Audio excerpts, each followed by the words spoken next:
अगर Modi ji Covid word को use भी कर रहे हैं पूरे उसमें, कुछ तो होने वाला है जिसका हमें अंदाजा नहीं है। कोई भी कंट्री में जब क्राइसिस होता है वो सबसे पहला स्टेप यही होता है, they try to tell their public that we are in control भाई। लेकिन कोविड जैसे शब्द का यूज करना, that means there is something really wrong. Covid जैसा हाल कैसे, हम घरों में बंद हो जाएंगे क्या? एक आदमी मिला है इंडिया में, वैन डाइक, जिसका हिस्ट्री है वो ऐसी जगहों पे ही मिलता है जहां पे सिविल अनरेस्ट क्रिएट होता है। और उस पूरे मुद्दे में सबसे संगीन बात यह है कि but under what conditions might this end? आपको क्या लगता है? Conditions are very simple that Ladies and gentlemen, welcome to the Prakhar Gupta experience where we do not do uninteresting conversations on geopolitics. आज मैं आदित्य प्रताप जी के साथ बैठा हूँ वर्ल्ड अफेयर्स एंड अकेडमी से, और we have a very deep, very multivariable conversation about how the theater of geopolitics, की दुनिया में geopolitics के क्या आलम है और वो geopolitics की जो trajectory है वो जा कहाँ रही है given the war in West Asia and given its energy impact on the rest of the world. जैसे आपको पता है मोदी जी ने recently पार्लियामेंट के फ्लोर पे बोला है that we need to be prepared for a COVID era throwback Thursday, एक तरीके का traumatic throwback Thursday. So what is this? क्या होने वाला है? The question I'm asking Aditya ji is कि फिर क्या होने वाला है? Like what kind of energy crisis should we expect? Why does it resemble COVID? Because COVID was huge. थोड़ा बहुत समझ में आता है ये इतना बड़ा क्या है और ये क्यों हो रहा है। ये वॉर के खत्म होने के लिए specific conditions America, Israel, Iran के लिए क्या होंगी?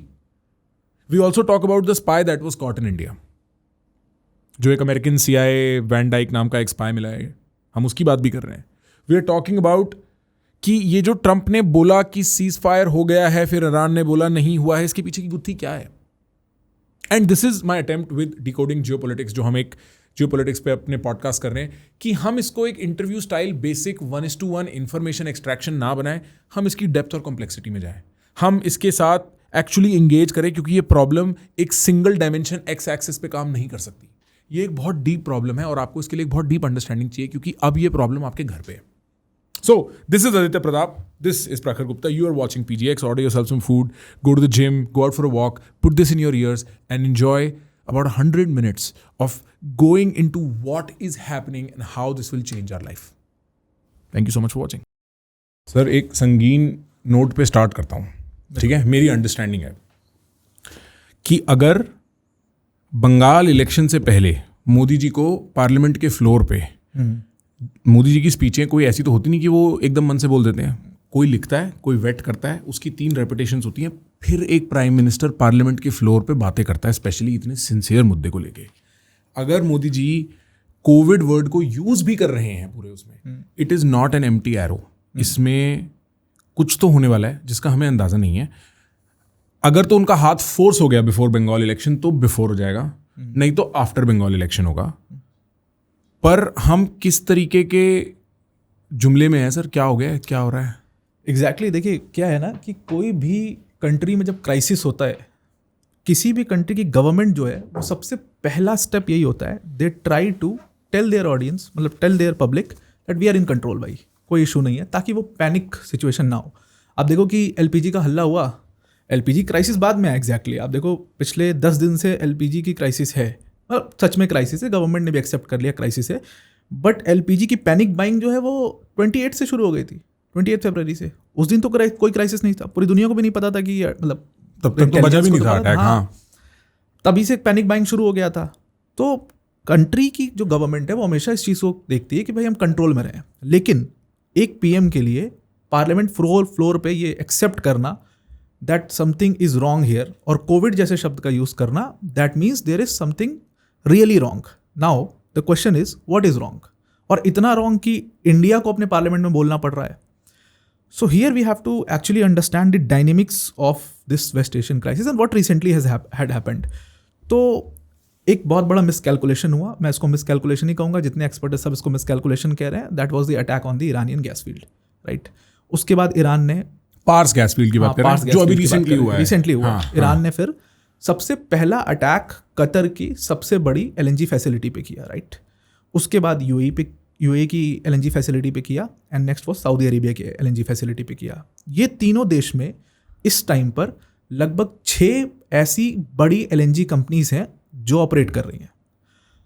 कतर की जो LNG कंपनी थी उसके CEO का स्टेटमेंट आ चुका है, पब्लिक है, it is in public domain, कि भाई यूरोप के साथ हम 5 ईयर के कॉन्ट्रैक्ट्स थे हम उसको फुलफिल नहीं कर पाएंगे because our facility is totally demolished.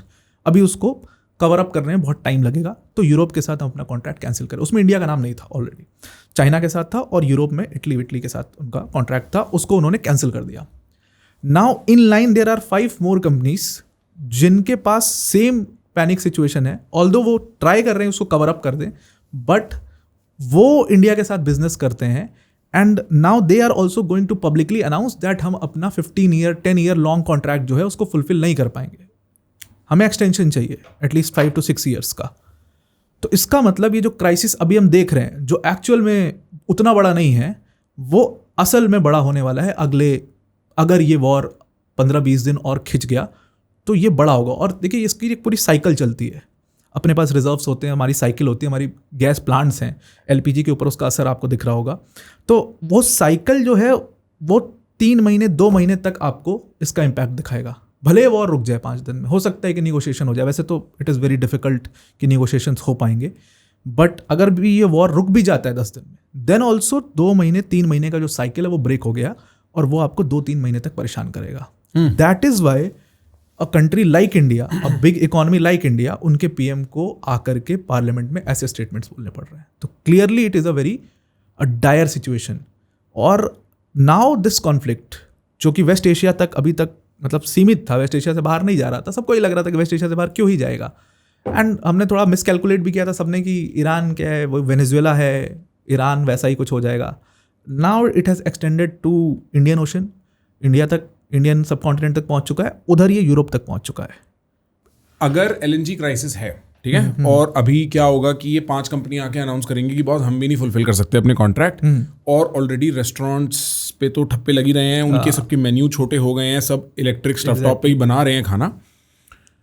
इस पूरी सिचुएशन की इमेजिनेशन में भी मेरे को ये नहीं समझ आता कि कोविड जैसा हाल कैसे, हम घरों में बंद हो जाएंगे क्या? देखिए घरों में बंद होने की बात नहीं है ये ना, आप इसको मिलिट्री क्राइसिस की तरह बिल्कुल मत दो। कोविड में क्या हुआ, अपने पास एक बहुत तगड़ा इकोनॉमिक क्राइसिस था, बहुत सारे बिजनेसेस बंद हो गए, टूरिज्म बंद हो गया। एग्जैक्टली वही होने वाला है, एक बहुत तगड़े इकोनॉमिक क्राइसिस और एनर्जी क्राइसिस में फंसेंगे। अच्छा, कोविड में तो फिर भी था कि एनर्जी क्राइसिस नहीं था आपके पास, कि हाँ पेट्रोल ठीक था, आ रहा था, एनर्जी क्राइसिस नहीं था, वो एक इकोनॉमिक क्राइसिस था, more of N economic crisis and health crisis, right. ये एक इकोनॉमिक क्राइसिस है एंड उससे बड़ी बात है कि एक बहुत बड़ा एनर्जी क्राइसिस है। क्या लाइट जाने लगेगी? Like energy crisis is like कि जैसे अब 3-4 धमकियां मैं बताता हूँ क्या धमकियां दी हुई हैं। सबसे पहली धमकी क्या थी कि भाई LNG फैसिलिटी को तो अटैक ही कर दिया, गैस फील्ड्स को अटैक किया, उसके बाद ऑयल फील्ड्स को टारगेट करेगा। ईरान हैज टोल्ड क्लियरली कि we are going to target oil fields of Saudi Arabia and UAE। उसका impact is going to be directly on petroleum, diesel, ये सारे प्रोडक्ट्स पे होगा। नेक्स्ट इज कि they are going to target the power grid structure और उसके साथ साथ इंटरनेट स्ट्रक्चर, जो लाइन्स हैं, जो लीज लाइन्स हैं जो अंडर सी जा रही हैं, हाँ। उस पर हम टॉर्पीडो अटैक करेंगे और उस पर हम अपनी नेवी का अटैक करेंगे। सो उसका एक क्राइसिस हो सकता है। तो it is an economic crisis as well as an energy crisis. ये दोनों क्राइसिस है, इसीलिए वो कोविड वर्ड का इस्तेमाल वहाँ पर किया हुआ है। मेरे को इमेजिनेशन में जो आता है ना, मेरे को ऐसा लगता है कि पेट्रोल पंपों पे पेट्रोल नहीं होगा, घरों में गैस नहीं आ रही होगी, लाइट ज़्यादा जा रही होगी, इस कारण लोग बिजनेस नहीं कर पा रहे होंगे, इस कारण काम ढंग से नहीं हो पा रहे होंगे। और इकोनॉमिक्स में ऐसा है ना सर, ऊपर से अगर आप 2% शेव कर दो तो वो घूमते घूमते 12% हो जाता है 2 महीने में। एग्जैक्टली राइट, वो 2% की टर्नओवर ना आना इकोनॉमी में, वो पैसा ना घूमना इज वेरी वेरी हार्मफुल। और आज इन्होंने AWS के सेंटर अटैक किए, एग्जैक्टली। अगर इन्होंने इंटरनेट काट दिया तो नशे से मर जाएंगे सर सब। कंप्लीट क्राइसिस है। We will be thrown 20 years in history. और उसके बाद ऐसा कैसे नहीं होगा? मतलब मैं तो अभी भी सोच रहा हूं, अगर मोदी जी पार्लियामेंट में खड़े होकर बोल सकते हैं, मोदी जी और उनके जैसे 5 और वर्ल्ड लीडर्स, चाहे वो यूरोपियन लीडर्स हो, चाहे वो रशियन लीडर, वो खड़े होकर बोले भाई बंद करो। Like what I am trying to understand is, मेरा सेंस ये है कि इस वॉर में अब हम लोग इंक्रीजिंगली ड्रैग होते जा रहे हैं।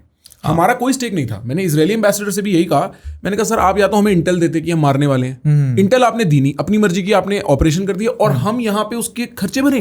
What is this?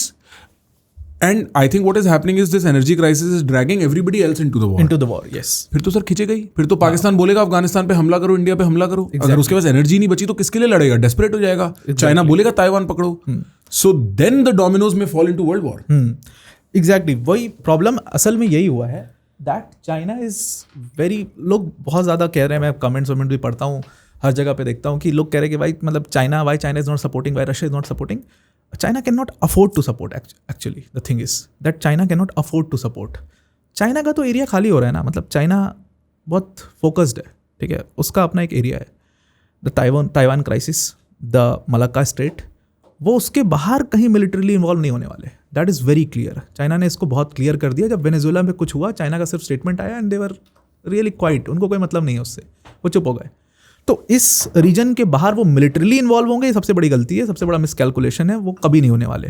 So they are waiting very patiently कि when it comes to us, जब हमारा क्राइसिस होने लगेगा इसमें, जब हमारे ऊपर इम्पैक्ट होगा, देन वी विल एक्ट. और रही बात रशिया की, तो Russia is already involved in a war. आप रशिया की आर्म्स प्रोडक्शन देखो. रशिया बहुत बड़ा एक्सपोर्टर हुआ करता था आर्म्स का. आज रशिया 10% एक्सपोर्ट कर रहा है सिर्फ. क्यों? क्योंकि उसके सारे आर्म्स उसके खुद के लिए यूज़ हो रहे हैं यूक्रेन में. It is too involve in Ukraine. They will never ever involve here in this conflict. Second front नहीं खोलेंगे. सेकेंड फ्रंट बिल्कुल नहीं खुल सकता. अब रही बात हमारे जैसे देश की, भारत जैसा न्यूट्रल देश, अगर कुछ थोड़े बहुत भी चांसेस हैं कि कुछ हो सकता है, इसमें निगोशिएशंस हो सकती हैं, बात हो सकता है, तो वो इंडिया जैसा कोई न्यूट्रल देश आएगा तभी बात होगी, जिसके रिलेशन दोनों साइड से नॉर्मल है, ठीक है. क्योंकि और वो ट्रम्प होने नहीं देगा, बिकॉज ही बहुत ईगो है ना, वो ईगो सेटिस्फाई थोड़ी सी बिल्कुल इतनी सी है कि दिख जाती है. वो ईगो सेटिस्फाई करना बहुत मुश्किल. मतलब ओमान के एम्बेसडर ने क्लियरली, फॉरेन मिनिस्टर ने क्लियरली इस बात को कहा था कि निगोशिएशंस ओमान करा रहा था बीच में, न्यूक्लियर टॉक्स की निगोशिएशंस. ओमान के फॉरेन मिनिस्टर ने कहा कि भाई हमें उतना स्पेस ही नहीं दिया इन्होंने निगोशिएशन के लिए, क्या निगोशिएशन कराएंगे. तो ओमान, सऊदी अरेबिया, यूएई जैसे देश कभी निगोशिएशन नहीं करा सकते, because they have ceded to Trump's ego. तो अगर किसी को निगोशिएशन कराना होगा तो ऑब्वियसली एक बहुत ही स्ट्रांग इंडिया टाइप का देश आपको चाहिए होगा. Now this is a big question, will India get involved in Iran crisis, negotiating terms with Iran and USA, because हमारी भी बहुत सारी चीज़ें स्टेक पर हैं. The biggest thing is IMEC. उसके लिए इस पूरे रीजन का शांत होना बहुत ज़रूरी है, और वो चीज़ रुकी हुई है बहुत सालों से. इंडिया मिडल ईस्ट कॉरिडोर जो है, ये economic corridor, Israel is a very important point. तो will Israel like, so will Israel like India getting into Iran's negotiations? तो बिग क्वेश्चन. नहीं सर, इंडिया नहीं करेगा नेगोशिएट. इनफैक्ट अब तो अफवाह ये भी आने लगी कि शहबाज शरीफ नेगोशिएट करवा रहा है, विच इज हिलेरियस. और इंडिया, सोशल मीडिया जल उठेगा अगर पाकिस्तान में नेगोशिएशन. एएनआई ने एक्चुअली यूएस जो पार्लियामेंट, क्या व्हाइट हाउस प्रेस सेक्रेटरी को मैसेज डाल के पूछा कि क्या इस अफवाह में कोई बात है कि पाकिस्तान में नेगोशिएशंस हो रही है. जैरेड कुशनर, स्टीव विटकॉफ और ईरानियन डेलीगेशन वहाँ मिल रहे हैं. तो उन्होंने बोला हम ये बता नहीं सकते जी, सेंसिटिव है. But purely from like a social media meltdown stand point, लोग तो बिल्कुल इंडिया में तो पागल हो जाएंगे अगर ये पाकिस्तान में नेगोशिएशन हो गया. पाकिस्तान कभी नेगोशिएट, मैंने बताया ना, all these countries who have ceded to Trump's ego, वो नेगोशिएट नहीं करा पाएंगे सर. वो ना एक वो नहीं होता बीच का एक घर दिला देते जहाँ पे लड़ाई की झगड़े की बात हो जाती है, वो चेले ही करते हैं. वो नेगोशिएशन नहीं कहते उसको जगह प्रोवाइड करना कहते हैं. व्हाटएवर ट्रम्प जो कहेगा कि भाई बैठ जाओ तो बैठ जाएंगे, उठ जाओ तो उठ जाएंगे. तो ईरान की कंडीशंस रखी नहीं जाएगी और ईरान मानेगा नहीं, तो नेगोशिएशन हो ही नहीं सकता. राइट. तो पॉसिबल ही नहीं है. Right. So that is why they need someone like very neutral and strong to negotiate. Actually negotiations को लेके एक बहुत इंटरेस्टिंग मुद्दा ये भी है कि कल सुबह एज इन अमेरिकन सुबह 7:04 पे ट्रम्प आके अपने स्टाइल में एक ट्वीट डालते हैं कि हमारी तो बात हो गई है, 5 दिन हम कोई एनर्जी इंफ्रास्ट्रक्चर नहीं मारेंगे और ईरान भी नहीं मारेगा, सीज फायर है टेम्पररी जब तक हम 5 दिन की बात खत्म नहीं कर लेते. 5 दिन एग्जैक्ट. उसके आधे घंटे बाद ही ईरानियन ऑफिशियल्स आते कहते क्यों बोल रहे हो भाई आप, हमने तो कोई आपसे बात ही नहीं करी, आप हो कौन, आप क्या कहना चाह रहे हो, ये कहाँ से बात बनी. और वहाँ से एक बड़ी तेज रूमर मिल स्टार्ट हो जाती है कि बात हुई कि नहीं हुई. हर आदमी को आके अपना जस्टिफिकेशन, स्पीकर ऑफ ईरान को अपना एक जस्टिफिकेशन देना पड़ रहा है क्योंकि उनका नाम आ रहा है. फॉरेन मिनिस्टर को अपना जस्टिफिकेशन दे रहा है, हमारी बात ही नहीं हो रही. जो प्रेसिडेंट है ईरान के, पेजेस्किन, उनको एक लॉयल्टी मैसेज लिखना पड़ा है IRGC के लिए, जो उनकी आर्मी है, कि नहीं नहीं हम साथ ही हैं, हमारे बीच में कोई तोड़ नहीं हुआ है. Exactly. तो वो एक स्टेटमेंट ने कुछ तो तोड़ डाली, कुछ तो बात और एक हवा क्रिएट किया. But it is not what it seems. इसके पीछे कोई स्टोरी है. यस मतलब स्टोरी बहुत क्लियर है. मतलब ट्रम्प का बहुत बड़ा मिसकैलकुलेशन था. उसको लगा था कि ईरान इज़ एग्जैक्टली वेनेजुएला, है ना. हम एंटर करेंगे और हेड को निकालेंगे और फिर उसके बाद वहाँ पे एक दूसरी गवर्नमेंट खड़ी कर देंगे. वेनेजुएला एक लेफ्ट कंट्री है. Iran is not typically left. ठीक है, उसकी जो पॉपुलेशन है 50% कह सकते हो आप लेफ्ट है. फेमिनिज्म का वेव है, सब कुछ है वहाँ पे. मॉडर्निटी का वेव है. प्रो मॉडर्न, प्रो बिल्कुल वेस्टर्न है. हाँ. लेकिन 50% फिर भी इस्लामिस्ट फंडामेंटलिस्ट हैं. और उनमें से भी 35% के करीब दे आर बहुत रेडिकल इस्लामिस्ट हैं. Radical Islamist. They will never sit to Trump's power. Now second thing कि ट्रम्प को ये था कि भाई वहाँ पर आराम से अयतुल्ला खमीनी को मार दिया है और आराम से अब हम वहाँ पर एक नई गवर्नमेंट बना देंगे. बट तुम बनाओगे किसको? अयतुल्ला खमीनी को मारा, उसके साथ उनके 40 ऑफिशियल्स को मारा who were very close to Khamenei, जो जिनको लोग पहचानते थे, जो सरकार चला सकते थे. जैसे वेनेजुएला में इन्होंने निकोलस मादुरो को हटाया, सो सेकेंड इन कमांड थी वहाँ पर, है ना. और उनको तुरंत पावर में आया, लोगों ने भी एक्सेप्ट कर लिया, कोई ह्यू क्राई नहीं हुआ. वो चीज़ ईरान में नहीं हो सकता था बिकॉज सारे टॉप ऑफिशियल्स को तो इन्होंने हटा दिया था और जिनको पब्लिक पहचानती थी. ऑपोजिशन है नहीं वहाँ पे. अब तुमने एक उस लीडर को हटाया. अब मैं थोड़ा सा अयतुल्ला खमीनी की बता दूं कि ही was very quite leader. Militarily बहुत इन्वॉल्व नहीं रहते थे. एक तो एज भी बहुत हो गई थी. मिलिट्री डिसीजन मेकिंग में बहुत बड़ा रोल नहीं रहता था. He is the only person जिसकी वजह से आज तक ईरान ने न्यूक्लियर वेपन नहीं बनाया. क्या ये बात सच है? Yes exactly, because he was very very following the agreement of JCPOA. अभी हम बात करेंगे हिस्टोरिकल पर्सपेक्टिव में जाएंगे तो उसके. तो he was the only person जिसकी वजह से ईरान ने न्यूक्लियर वेपन नहीं बनाया और आपने उसको हटा दिया. उसके साथ 40 लोग को और हटा दिया जो उसी की तरह शांत थे, जो शायद किसी कॉन्फ्लिक्ट में नहीं पड़ना चाहते थे, क्योंकि वो देख रहे थे हमारी इकॉनमी बहुत ज़्यादा क्रम्बल कर रही है, सैंक्शंस हटवाना इज़ द मेन एजेंडा. अभी तुमने क्या किया कि तुमने उनको हटा के मुश्तबा खमीनी को पावर में ला दिया. एंड इसीलिए Trump was very unhappy with Mojtaba Khamenei being the supreme leader, क्योंकि उसको पता था कि he is very very aggressive. And अब देखो वो अग्रेशन दिख रहा है. They are going all in. They are targeting the gas fields, they are targeting the oil fields. क्योंकि शुरुआत में ये बात हुई थी ना, ये तो एक अनसेट रूल होता है कि हम एनर्जी इंफ्रास्ट्रक्चर्स को नहीं टच करेंगे, सिविलियंस को नहीं टच करेंगे. यार रशिया यूक्रेन वॉर हो गया, न्यूक्लियर फैसिलिटीज के ऊपर अटैक हुआ, न्यूक्लियर लीक नहीं हुआ, आसपास अटैक हुआ. आप देखो दोनों कंट्रीज ने एक दूसरे के ऊपर हर तरह से चले गए, लेकिन आज तक Ukraine long range ballistic missile का यूज नहीं कर पाया रशिया पे. Why? Because there is that pressure, there is this unset rule. ये रूल यहाँ पर टूट चुका है बिकॉज नाउ दिस शोज कि एक बहुत ही aggressive leader has come into power. या ये बहुत डेस्परेट है और pushed against the wall, and they are going all in because they have nothing left. जो अफगानिस्तान के साथ केस था, कुछ है ही नहीं मेरे पास खोने के लिए. I am left with nothing, I will fight all in. That is what is happening in Iran. अब हुआ क्या है, इनको बिल्कुल भी आइडिया नहीं था. असल में इनका ना एक फितूर है, यूएस का ना अपना एक फितूर होता है. इनको लगता है मेरी इंटेलिजेंस की जो इंफॉर्मेशन है उससे क्रेडिबल कुछ भी नहीं हो सकता. हालांकि वो बहुत बार रॉन्ग हुई है, बहुत बार रॉन्ग हुई है. तो इनकी इंटेलिजेंस थी कि ईरान के पास सबसे लॉन्ग रेंज मिसाइल क्या होगी, तो खुरमशार 4 होगी जिसकी रेंज 2000 किलोमीटर होगी. अब हुआ क्या, ईरान ने जब अटैक किया रिसेंटली डिएगो गार्सिया पे, that is 4000 kilometre from Iran. Iran की कोस्ट लाइन से 4000 किलोमीटर दूर है वो, इंडियन ओशन में.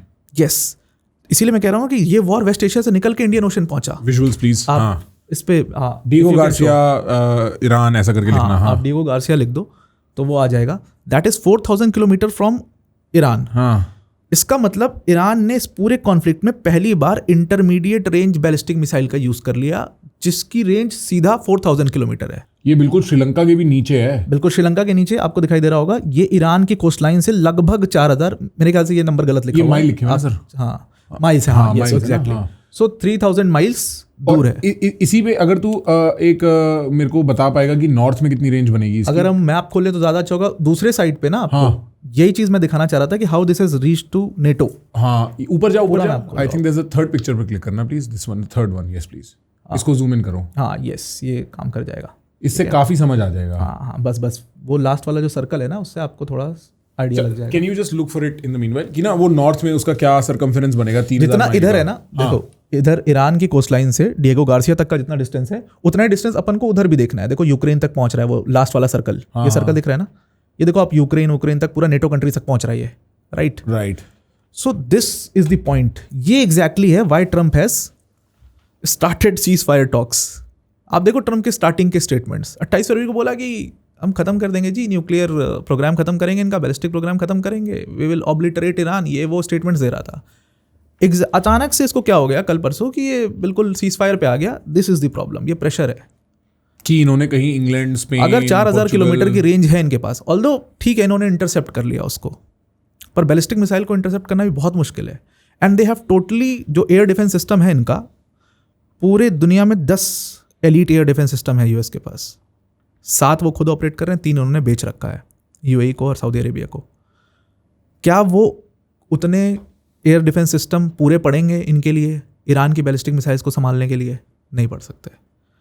तो now this war has reached NATO here, और इसीलिए ट्रम्प के ऊपर बहुत तगड़ा प्रेशर है। And that is why we have seen कि सामने आके वो सीधा सीज फायर की बात करने लगा, सिंगल हैंडेडली, किसी से बात नहीं हुई है उसकी, कुछ नहीं हुई है, उसने सिंगल हैंडेडली ये क्लेम करना शुरू कर दिया कि भाई हम सीज फायर के लिए रेडी हैं, इसीलिए रेडी हो गया। क्योंकि प्रेशर अब नेटो और जीसीसी दोनों से आ रहा है। दोनों से आ रहा है, गल्फ से तो था ही शुरू से, हाँ। उसका उतना फर्क नहीं पड़ता, because have ceded to this. NATO has not ceded to Trump still, NATO countries have not ceded to Trump still. There is pressure from France, there will be pressure from Germany, Italy, UK. All these countries will pressurize Trump. I think historically जब हम लोग Trump का second term देखेंगे ना, in the grand scheme of world history, the erosion of trust for the United states is so massive भाई। मैं, कौन सा देश है जो आज भी यूएस को फुल्ली ट्रस्ट करता है किसी भी चीज़ में?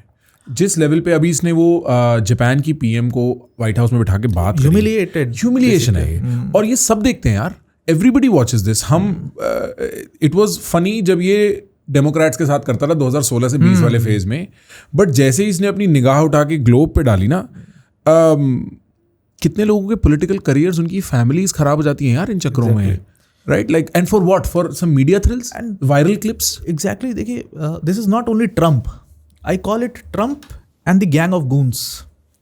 ट्रम्प और उसके अराउंड जितने लोग हैं ना, Jared Kushner, Steve Witkoff, Marco Rubio, Pete Hegseth, आप देखिए इनके स्टेटमेंट्स उठा के, they are all bullies, they are all typical complete bullies. अच्छा, जेडी वांस ऑल्सो, उसको कैसे भूल सकते हैं? ये स्टार्ट कहाँ से हुआ ना इंटरनेशनली? ये स्टार्ट एक्चुअली में जेलेंस्की से हुआ था। जेलेंस्की को जब बेइज्जत किया था, हाँ, व्हेन ही विजिटेड यूएस, ये वहाँ से स्टार्ट हो गया कि भाई कोई नहीं बोल रहा है, सब मजा ले रहे हैं, हु विल कम। अच्छा, ये हमारी भी एक गलती है, दुनिया की भी गलती, एक्सपर्ट्स भी इसको समझ नहीं पाए। जब इसने प्रमोट किया था अपना campaign make America great again, क्या है ये campaign? What is make America great again? What he is trying to perceive?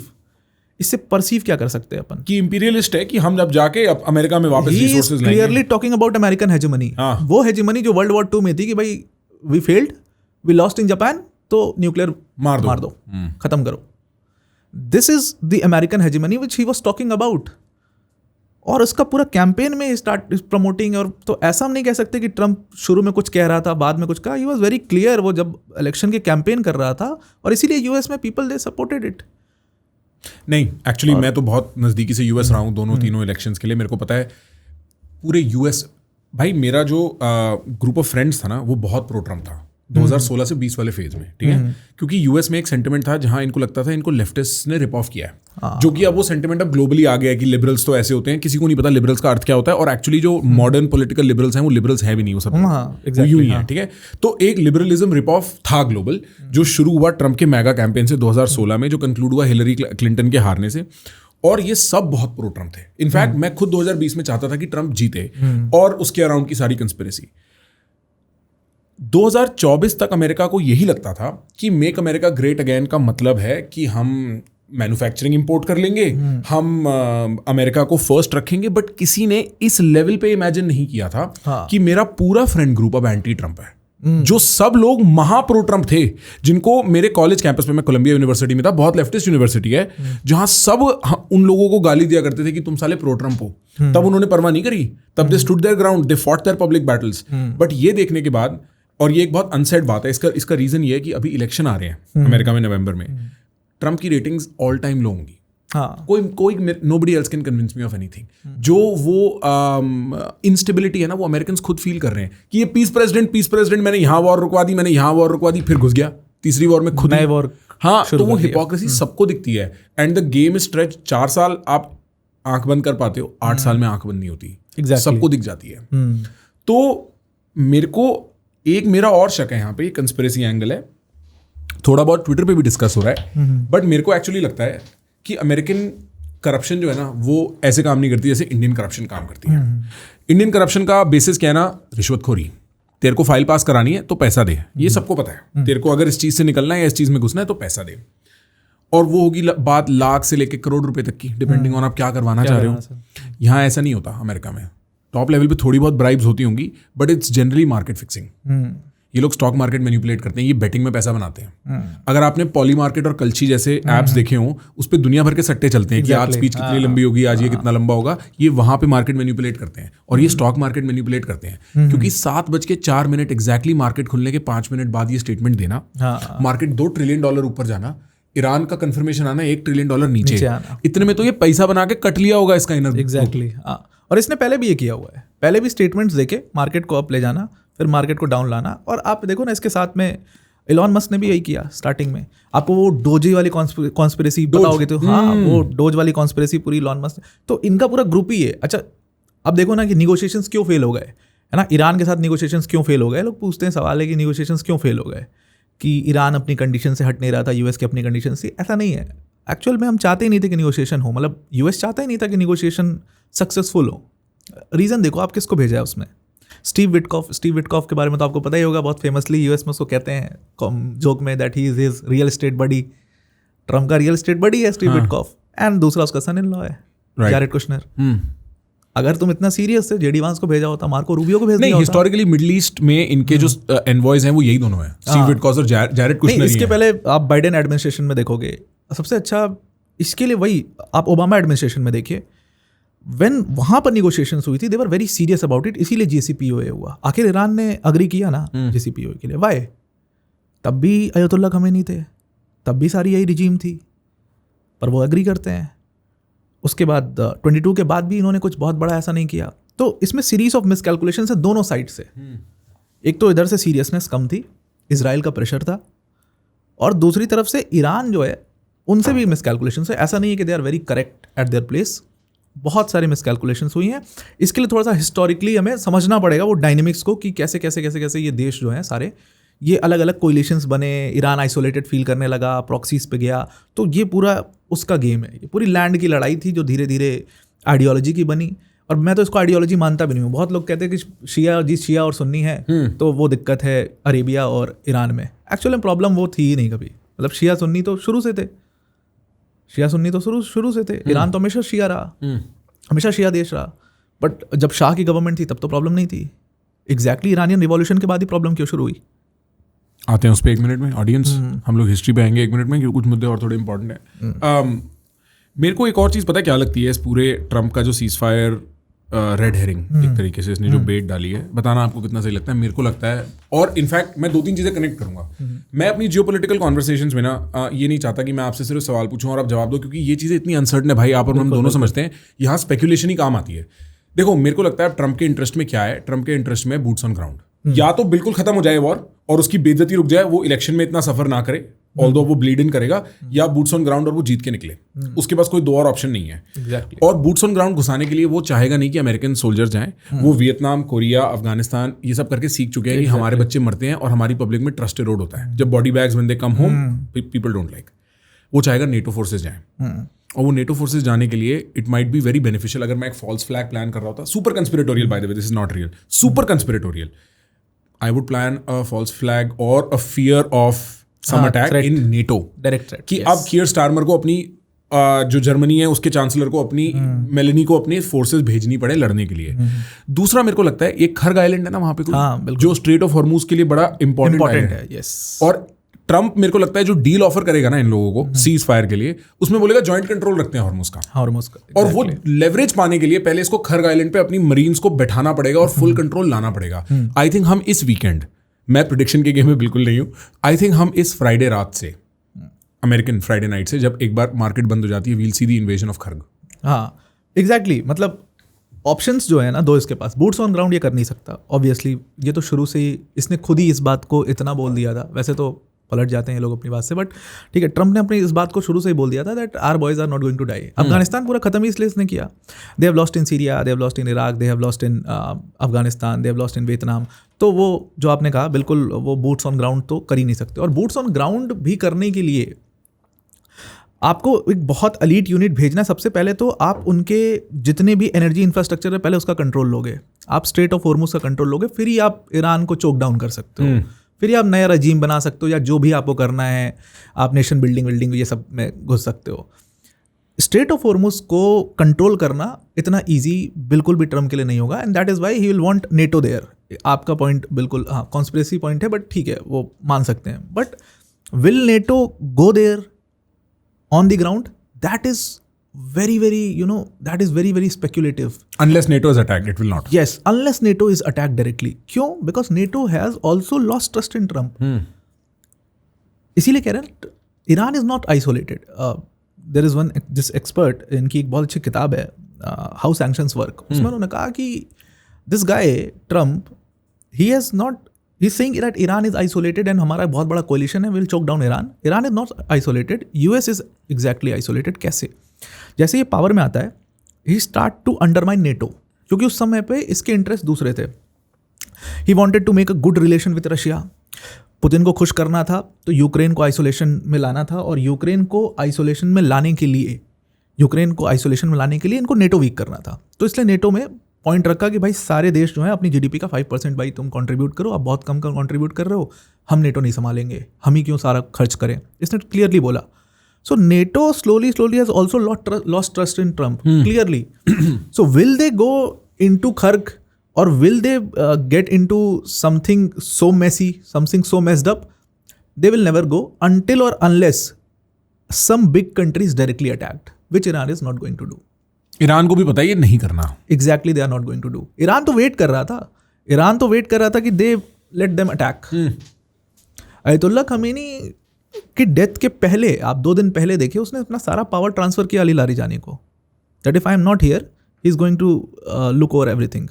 इसने इतने साल से, वो 12 day war में भी ये काम नहीं किया था. Because he knew कि अब मरने वाला हूँ. कि मोसाद एजेंट्स एक फन में, चाइनीज़ आर्मी में फन में एक कहावत है, कहते हैं दैट कि अगर आप कोई टेक्नोलॉजी ईरान को दे रहे हो ना, एग्जैक्टली आप वो टेक्नोलॉजी ईरान को नहीं दे रहे हो, आप इजराइल को दे रहे हो.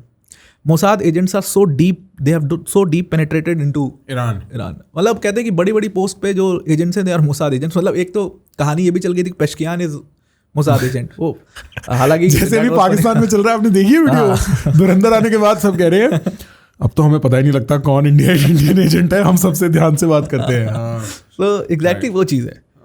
सो will NATO go on ground there? बहुत स्पेकुलेटिव है, मतलब बहुत मुझे मुश्किल लगता है. I don't think NATO stupid enough. और जो जितनी बेइज्जती इसने माक्रोन और स्टारमर की कर दी है ना, ये तो रात को सोते हुए अपना पॉलिटिकल करियर ब्लंडर नहीं करेंगे घुस के. ऑलरेडी नेटो को आप लॉस का उनका वो देखिए ना, कितना लॉस हुआ पिछले 5 साल में नेटो को. मतलब where was NATO 5 years back and where is NATO today? Due to Russia Ukraine war they have lost a lot, and इसमें सारा मेस यूएस का क्रिएट किया हुआ है, and they want to just wipe out this mess. मैं पता है मेरी फीलिंग क्या है? I think Iran will outlast Trump, and in that regime change America में हो जाएगा, और जो अगली सरकार आएगी वो फ्रेंडली हो जाएगी. गैविन न्यूसम जीतेगा 26 में 28 में जब भी होना इलेक्शन, और वो फ्रेंडली हो जाएगा. वो 1 मिनट में डील साइन करके सैंक्शन वैंक्शन जो भी मूव अराउंड करके फिट कर देगा. एग्जैक्टली इनको ये चीज समझ में आ चुकी है कि the only way out is कि you sign a deal with Iran, और ईरान करेगा डील साइन, 100% करेगा, बिल्कुल करेगा. उसको भी अपने लोगों की इतनी परवाह तो है ही.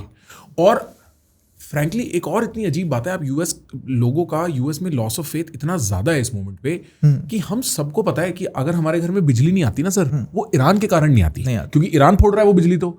लेकिन कोई भी आदमी खुल के नहीं कहता ईरान की गलती है. It is such a weird thing कि ईरान को लेके एक सेंस ऑफ सिंपैथी है, देखिए, जो कि वॉर से पहले नहीं थी बिल्कुल. एग्जैक्टली सिंपैथी, वही मैं कह रहा हूँ ना कि सिंपैथी का रीजन है क्योंकि इस व्यक्ति ने जैसे ये पावर में आया, हम क्यों ईरान के लिए सिंपैथी है, आप देखोगे आपको यूट्यूब वीडियोस में मोस्टली कमेंट्स, लोगों के कमेंट्स, सबको समझ में आ जाएगा this mess is created by US.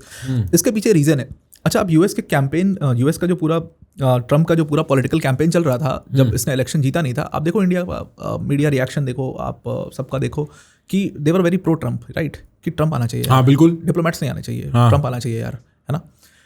ये व्यक्ति पावर में आता है और उसके बाद सबसे पहली चीज़ क्या करता है, instead of supporting those countries who have supported you in your campaign, इसने सैंक्शंस लगाना शुरू किए। इसने गुंडई, हाँ प्योर गुंडई कि अमेरिकन हेजेमनी लाना है यार, अपने लोगों को खुश करना है, मुझे वोट इनसे मिल रहा है, इनका कोई इंटरनल पॉलिटिक्स में लेना देना नहीं है, so I will show that American hegemony is back. तो जितने भी भुगते हुए देश है ना ये, दे नो कि ये मैस किसका फैलाया हुआ है। बांग्लादेश में इसने मैस फैलाया, म्यांमार में मैस फैलाया हुआ इनका है। अभी एक आदमी मिला है इंडिया में, हाँ वैन डाइक, यस, जिसका हिस्ट्री है दैट वो ऐसी जगहों पे ही मिलता है जहां पे सिविल अनरेस्ट क्रिएट होता है। वो स्पेशल ऑप्स है, आई थिंक CIA है, और उस पूरे मुद्दे में सबसे संगीन बात यह है कि जैसे ही वो, उसके साथ 6 यूक्रेनियन, फनली इनफ, कि आप यूक्रेन से लोग कहाँ ले जा रहे हो हमें पता है, सबसे पहले US एम्बेसडर का ट्वीट आ जाता है कि मैं जा रहा हूं जी अजीत डोभाल जी से मिलने, मैं जा रहा हूं जी जयशंकर जी से मिलने। और अब US under secretary of war जो पीट हेगसेथ का जो जूनियर है, वो इंडिया है इस टाइम पे। हाँ, वो और कहीं नहीं है, उसका फ्लाइट आज सुबह लैंड किया इंडिया में। ये इतना सीरियस मुद्दा क्यों है? इसीलिए देखिए US ना कोई पहली बार नहीं है that some spy they are caught first time, पर ऐसा पहली बार नहीं है कि दे आर नॉट इन्वॉल्व और हमारे इंटेलिजेंस को पता नहीं है। Our intelligence is also very elite, you know, very very elite intelligence we have. We've seen धुरंधर। या सो हाँ, मतलब मूवी तो देखी नहीं है मैंने, बट अच्छा देखी नहीं है, बहुत अच्छी पिक्चर है। So they are very very elite, right. अच्छा, जॉर्ज सोरोस के बारे में आपने सुना होगा कि ये पूरी जितनी पॉलिटिकल फंडिंग होती है, क्या है George Soros, he is just a मतलब एंटरप्रेन्योर और NGO चलाता है, ठीक है, लेकिन जितनी देशों में पॉलिटिकल फंडिंग करता है जॉर्ज सोरोस करता है। जॉर्ज सोरोस ने इंडिया में USAID नाम से अपनी ऑर्गेनाइजेशन हर जगह काम कर रही है, इंडिया में भी काम कर रही है, उसको उसके ऊपर सैंक्शंस लगे, बैन किया इंडिया ने। तो आज से ये नहीं हुआ है स्पाई नेटवर्क, ये इनका spy network it is decades back. Atal Bihari Vajpayee जब PM थे तब उन्होंने एक स्टेटमेंट दिया था पार्लियामेंट में कि अगर हमारी इंटेलिजेंस ने, अगर हमारी गवर्नमेंट ने कोई स्ट्रॉन्ग स्टेप नहीं लिया अगेंस्ट दिस पूरा NGO कल्चर जो है, the so called NGO culture है, so we are going to repent like Bangladesh और लाइक श्रीलंका और लाइक म्यांमार। एक बार चेक करना, ये मतलब अर्ली 2000s में है? बिल्कुल अर्ली 2000s में उन्होंने ये स्टेटमेंट दिया था when he was going to, मतलब इलेक्शंस के जस्ट पहले ये स्टेटमेंट उन्होंने दिया कि हमें ये बड़ा स्टेप लेना पड़ेगा। ही इज दैट प्रेसिडेंट जिन्होंने मुझे लगता है जियोपॉलिटिकली बहुत स्ट्रॉन्ग फुट रखा था। एक मैं इंदिरा गांधी को बिल्कुल ऑब्वियसली मानते हैं, सब मानते हैं, so Indira Gandhi, and second was Atal Bihari Vajpayee, and उनके बाद से एक लेगेसी ही चल गई कि हम जियोपॉलिटिकली बहुत स्ट्रॉन्ग फुट रखेंगे, इसीलिए आज भी हम न्यूट्रल हैं। The reason is that, so it is coming from there, it is we can trace it back from there. तो जियोपॉलिटिकल स्ट्रॉन्ग फुट वो रखना था। तो ये जो पूरा स्पाई नेटवर्क है ना, और ये सिर्फ इनका स्पाई नेटवर्क नहीं, there is a big Chinese spy network also working in India. क्या नॉर्थ ईस्ट में? North east, not only north east, even in Delhi, a big spy network, Chinese spy network, again these are speculations, but a big Chinese spy network is working in India. क्यों apps ban करने पड़ जाते हैं government को, क्यों data secure करना पड़ जाता है गवर्नमेंट को? इसीलिए because of all these spy networks that are working in India. तो ये पकड़ा गया अभी है, बट ये वर्क कर रहा है, और अभी एक व्यक्ति पकड़ा गया, लेकिन ये नेटवर्क बहुत बड़ा है। जैसे हमने देखा, आप जैसे टेररिज्म के नेटवर्क को आप समझते हो ना कि वो कई मल्टी लेयर्ड नेटवर्क होता है, ठीक है। उसमें जैसे आपने डॉक्टर्स, फरीदाबाद में जो डॉक्टर्स का पूरा नेटवर्क पकड़ा, वो it was tracing back to Jammu and Kashmir, और उसके बाद उनके लिंक्स टर्की बेस्ड हैंडलर से वो पूरा एक नेटवर्क पकड़ा। वैसे ये भी मल्टी लेयर नेटवर्क है, और बहुत एकदम ऑर्गेनाइजेशनल स्ट्रक्चर में लोग काम करते हैं। इनकी पूरी हायरकी होती है, who will report to whom, who will report to whom, and every point there is a break at every point. You'll catch one, पर आप दूसरे तक नहीं पहुंच सकते। अच्छा, वो इस तरीके से छुपा होगा कि एवरी पॉइंट पे, हर पॉइंट पर एग्जिट पॉइंट है। हाँ, तो वो चेन नहीं है कि आपने एक को पकड़ा एंड वो डोमिनो इफेक्ट नहीं है, एक को पकड़ा सारा पूरा नेटवर्क खुल गया, वो नहीं है। पर मेरे को ये जरूर लगता है कि ये जो पकड़ा है ना वैन डाइक, इसके कारण जो नेगोशिएशन है between Rashtrapati Bhavan and white house, उसमें बैलेंस ऑफ पावर चेंज होगा। बैलेंस ऑफ पावर, हाँ एग्जैक्टली, थोड़ा सा तो चेंज होगा। एग्जैक्टली, प्रेशर आप क्रिएट कर पाओगे, ये हो सकता है, ये होगा बिल्कुल। सो ये पूरा भाई एक बात बताओ, थोड़ी सी स्पेकुलेटिव बात ही है, बट मैं समझना चाहता हूँ कि ऐसे क्या कंडीशंस होंगे under which the war ends.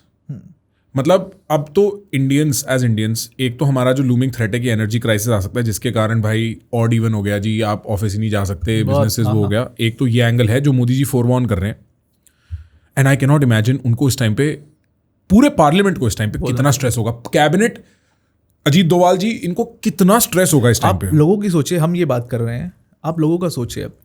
आज सबके पास इंटरनेट है, सबने स्पीचेस सुन लिए है ना। चलिए अपन तो थोड़ा बहुत ठीक है, इसके स्पेकुलेशंस निकाल लेंगे कि इट मे एंड, ठीक है, 2-3 महीने का हो सकता है इम्पैक्ट हुई है वो। आप उन सिटीज़ का सोचिए, उन विलेजेस का सोचिए जहाँ पे लोगों को इतना समझ नहीं आता, इतना समझ नहीं है कि भाई क्या ऊपर क्या चल रहा है। उन्होंने मोदी जी का स्टेटमेंट सुना, द लेवल ऑफ पैनिक, आज जो बाइंग हो रही होगी, कितनी पैनिक बाइंग होगी, मार्केट कैसे रिएक्ट करेगा, प्राइसेस कैसे रिएक्ट करेंगे, तो इसका इम्पैक्ट बड़ा होगा। कैन यू चेक मार्केट आज कैसे ओपन हुई है? कि बहुत सही बात कह रहा आज हूं। मैंने देखा था गोल्ड और सिल्वर का प्राइस गिरा है। पैनिक वो सेलिंग Sensex होती है वगैरह? ना, अपना दूसरी जगह पर अगर लॉस हो रहा है तो उसको कवर अप करने के लिए अपन जो लिक्विड है उसको निकालते हैं, गोल्ड और सिल्वर का प्राइस। ये पिछले 5-6 दिन से आप देखो प्राइस गिर रहे हैं। आज भी अगर मैं देखूँ तो शायद if you can check, 10 grams पे 500 शायद गिरा है, मतलब वो नीचे आ ये रहा है। आज का ही है ना? ठीक खुला है आज तो।